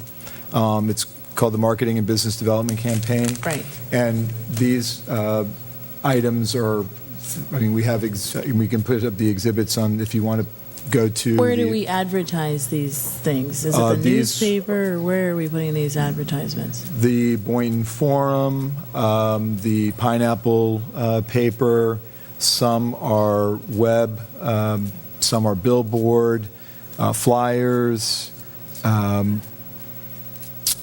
Let's see. Picture of the billboard, our banners. Yep. Is that Discover the Palm Tracy Beach? Smith Coffee, Marketing and Business Development. The actual amount for that budget only covers marketing the marina and also the CRA things that we have to do, like our annual report and so on. The 121, is that what we're looking at? Right. So when you say marketing the marina, you mean? Thought we had moved over money for the marina and that I may be incorrect, but I thought we had moved over into the general fund, the required annual marketing, like our marina and our annual report, so that it came out of our general fund, and the project fund was just for business Okay, so you assistance. put the businesses back into the... Yes, that would be the 121. Okay. Yeah. Yeah, so it's these ads that every month I do a marketing and business development recap of what we've put out there for our small businesses in the marina. And so I guess that's where the money... Yes, and Yeah. one of the suggestions that was made at the June meeting was to reduce the amount of print. I think Right, you that's where I'm getting specifically at with mentioned, this, yes. and the amount for that has been reduced. That 121 has systematically taken some monies out of the amount of print ads we do. We can provide you in August, when you finalize your project fund, the breakdown, unless we have it in our I believe in our spreadsheet this evening, we have our, or do we not, the breakdown of marketing under the project fund, the spending. If we don't have it this evening, we'll have it in August, so you can know exactly where the 121 is going. I'd like that. Okay. I'm sorry, I Simply the thought- reason why I'm asking is because I just want to make sure that we're effectively, if I we're agree. spending this money over, six figures to Right. market our businesses here in the CRA, we need to do it in a way that's effectively reaching the people that we want to frequent these businesses. So Yes. I'm not a big reader of Boynton Forum, and I'm not really sure how many people are. So Yeah. maybe possibly I we am. need to go. Sorry, I mean, We're always going to get that. Yeah, but yin and yang. yeah, I mean, if we and for, we also have these other projects that we've taken on board as well, like Sure. the individuals who are helping with the digital marketing and Right. everything. So I'm saying, Right. if we're also now spending money on that end, can we now decrease how I much agree. we're spending to advertise these businesses, since we're also helping them in essence advertise themselves? So I completely agree. Yeah. And getting that return on investment, those movies, that we do for the little business videos before our movies, trying to again get a better link between the money spent on the video and whether or not people are getting to that business and utilizing the gift certificates and getting that information back to us, and trying to refine some of the areas that we are spending, like the Delray newspaper. Even if it's $500 or $1,000 reduction here or there, maybe we're not doing it monthly, maybe we're doing it only 6 months out of the year. Just I've asked Tracy to kind of look at that going into this budget year. We have the breakdown of line items for the project fund marketing there on the screen. The 121 is there. It makes up, do you want to take them through that, Tracy? Okay, You so... can see it better than I can. This is the business marketing right here that's on the screen. And then this is the CRA things that we do for, like, the banners, and also the BDB ad in the Profile magazine, the video ad campaign that Mike was just talking about, that we incorporate in our movies in the park.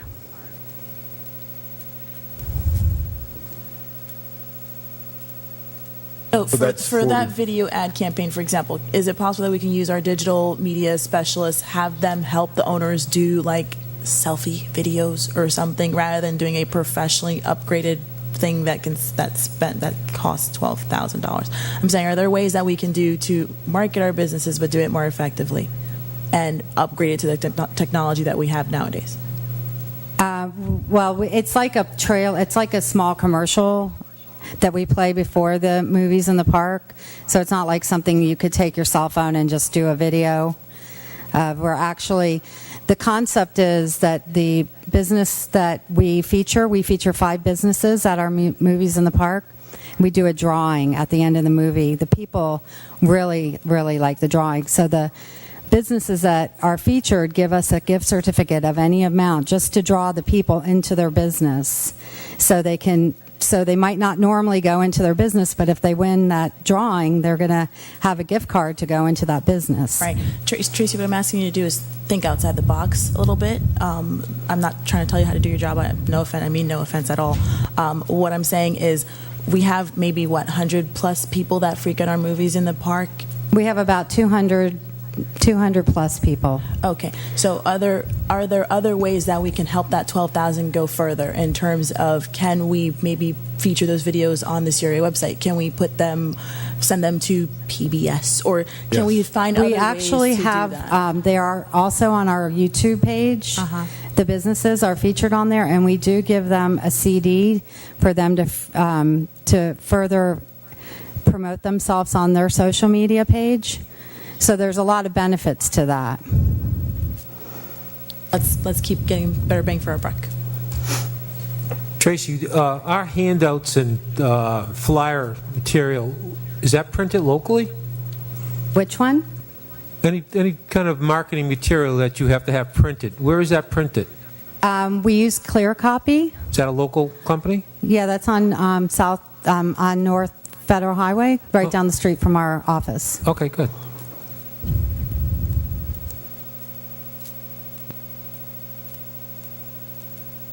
You could take out things like our downtown banners or a reduction in them if you wanted. If you were looking to reduce further, you could, No, eliminate. I'm not looking to nickel and dime this line item. I don't think you are I'm just trying to either. make Yeah. sure that as we spend this money, we're finding the most economical ways to do it, and we're trying to make sure that we get a large audience if we're marketing and we're effectively reaching the people that we want to frequent our businesses here in the CRA.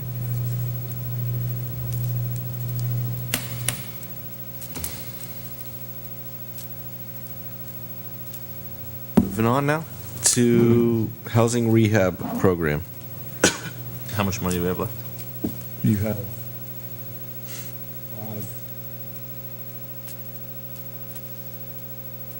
plus the 265 from the rollover. So the housing rehab program, this is a grant program that we're thinking of restarting or Yes, ma'am. starting, and this is to help people with painting, roofing. What is this for again? The description of what you would find eligible is completely up to the board. We can do everything from the exterior, which I would recommend probably exterior only type of rehab, roofs, fascia, soffits, painting, windows, hurricane protection, driveways. You can decide whether lawns or irrigation, landscaping would also be something that you would like to get into. Electrical, plumbing, kind of upgrades if they're needed for life safety.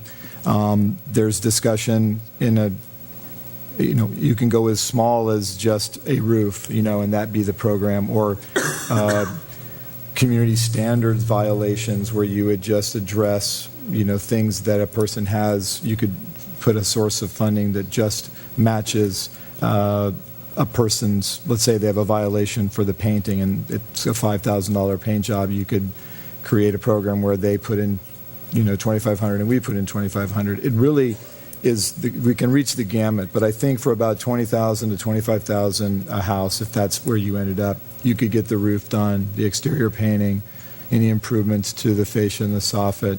This is where we were at our last program several years ago.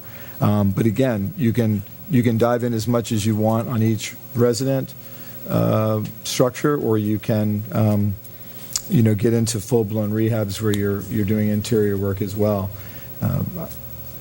Need base, is there like income? We would do an income certified, yes. We would recommend that you do an income eligible, and you can go as high as the 120 and just reduce the amount of grant. The higher income you fall, the less amount of grants available, something like that.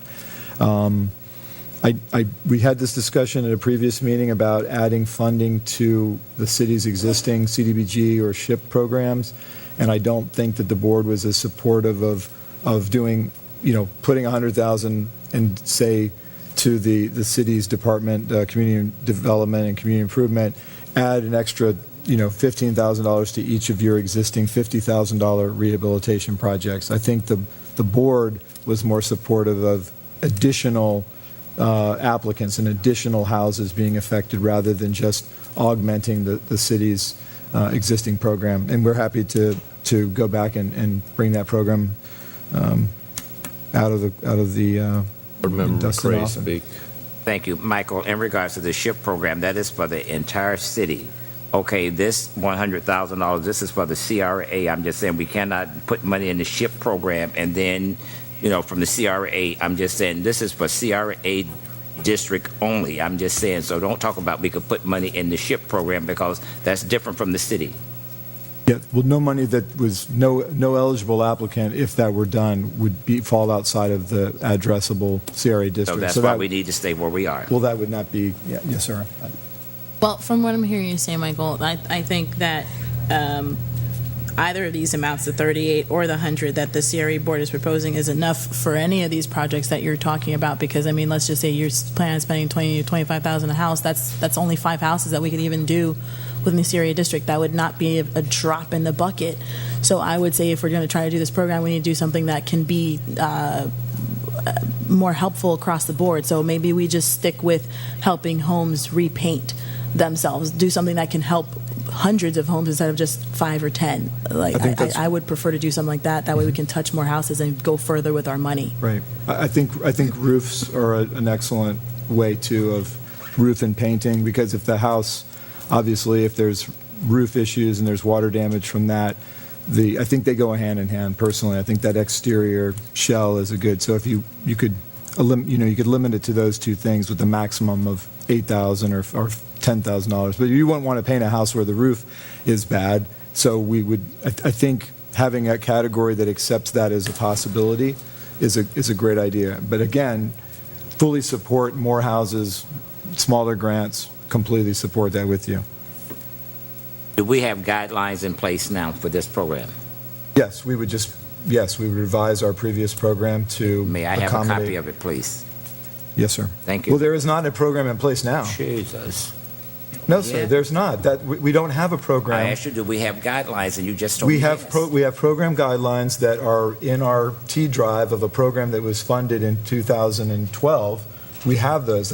I would not reinvent the program. I would go to those guidelines and revise them to fit the type of program that you want now. So it's kind of the answer is yes, we do have them, but it's not a program that's actively on the books. All right, can I see the one from 2012, sir? Yes, sir. That's Thank what I you. was going to give All you. right. Yes, sir. Okay. I'm through with it. Let's go. I have a question one more time. How much money are we sitting on? If we kept it at the 38.8, how much money are we sitting on? I have $799,000 left. $799 even? And $49. Thank you. Mayor? Chair? Yes.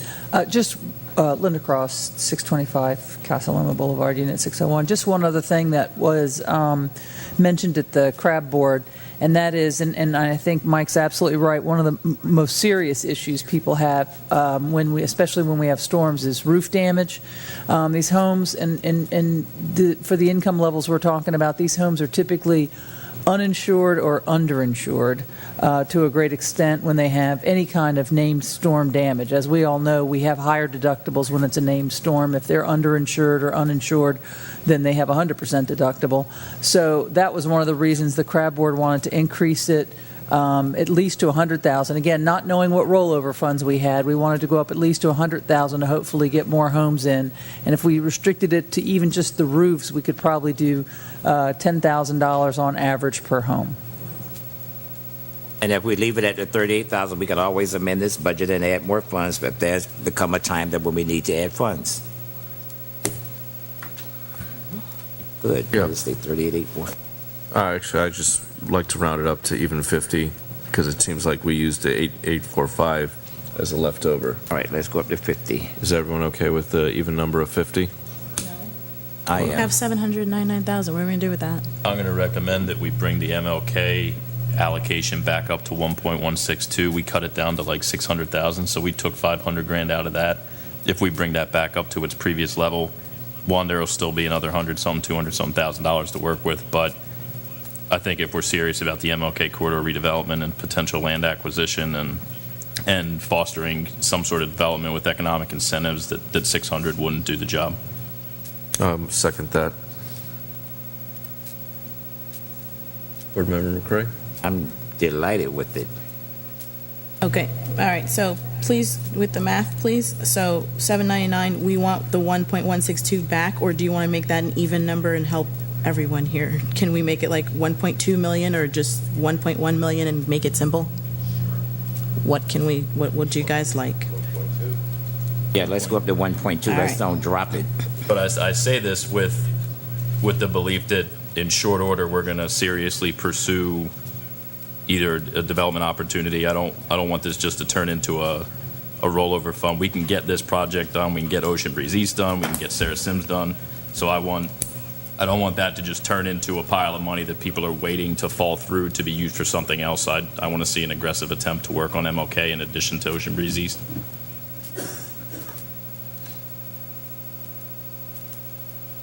The staff will need to come back to you with some identified ways of utilizing that funding for MLK redevelopment, whether that be similar to what we just, attempted with New Rock or something else.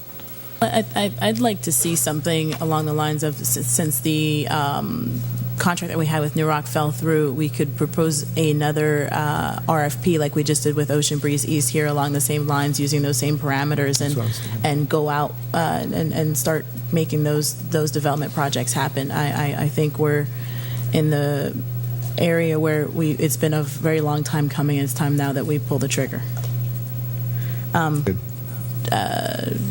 Vicki, can you give us numbers, please, with the 1.2 million allocated to MLK? What do we have left over? Actually, with the 551 that went up to Ocean Breeze East, you had 611 left to roll over. So I put 600 there in MLK corridor, which would give you 1.211. You want to take that 11,000 and put it somewhere else and make that an even 1.2, we can do that as well. Yep. Yes, so what do we have over with the straight 1.2 in MLK? I didn't put it over there as yet. I left it over this way, so I can put it here. I took it out of this line right there. You see the 551? I just subtracted it from there.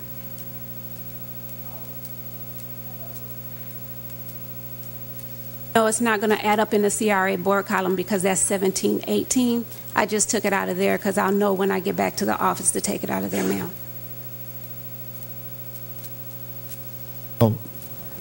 I think for purposes of identifying in the yellow column where the board wants to place funding, I think it's okay to put the 551 in the Ocean Breeze line item out of that 1.2, the 1.162 initially, which left the balance of the 611, and then now they're going to add to make it 1.2.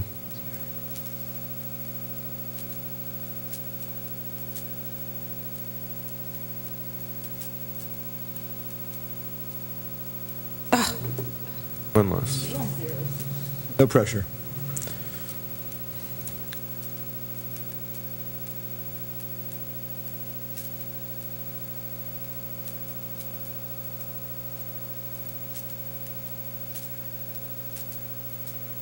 All right, so what's the number now? You should be at 276 in your rollover, because the 200 and the 65 and the 11 need to be allocated. I don't know what is left in the yellow, but we'll get there.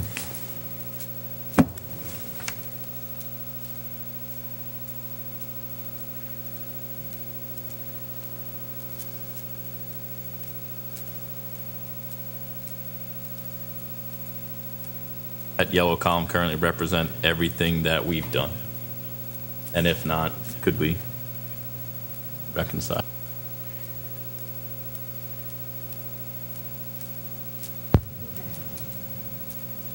So,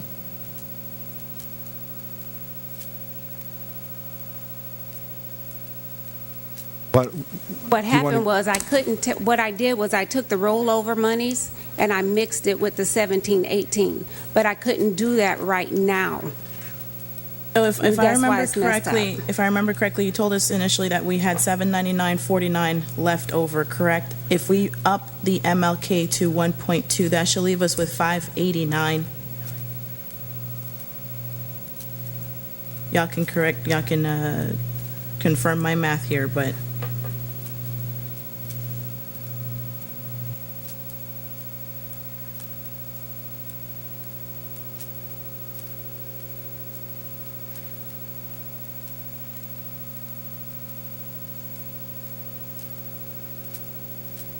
oh, okay, we have 210.49 left.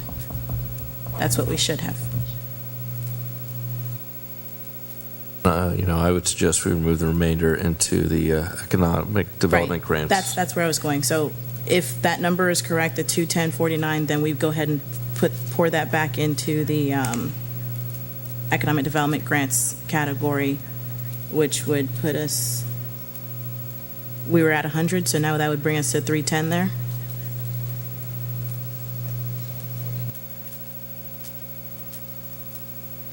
Housing rehab is at 50. Is that what we all agreed to? Okay, all right, I'm fine with that. How much did we say for economic grants? I'm sorry. Plus the 100,000, supposed to be 310,049. You can adjust it when you get there. If there's a dollar or two Yeah. off, we're okay with that. Okay. Yeah, you're doing the computer now. Okay.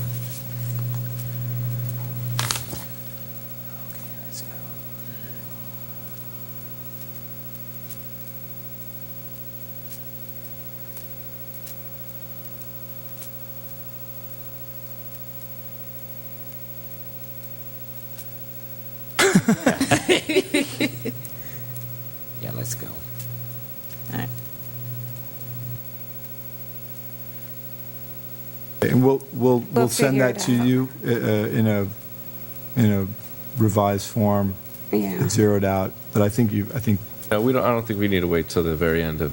okay. So if everyone's okay with the way the budget has been going, Important thing is what's in the yellow column in the end, really. And if Yeah, not, because we I got the- commingled the monies. Yeah, that's okay. Good. and if we got the minutes as well. All right. Anything from the CRA Advisory Board? No. All right. Speaking of the CRA Advisory Board, are we now going to have that space that has been vacated by the member that was removed filled? The City Commission, it's on the City Commission's meeting for July 18th Okay. for reappointment. I guess, we can continue as a advisory board assignment to continue to work on the special events grant. Neither board has funded that $20,000 that we had last year for that. Do you want to revise that assignment, or do you want to kind of have them to continue to work on it in case you decide to fund that before the end of the budget process? You're asking if we should allocate funds to that No, special one of the events grant? assignments that you've given the CRA Board is to look at To research into the special events grant? to look at the existing grant and make revisions or make recommendations as they saw fit. But If now they that- already started, they could finish, and we can just have that on file. Okay. But I'm okay right now with the way the Very budget good. stands. Thank Okay, you. that's a good exercise. And also one of the other items. Vendor.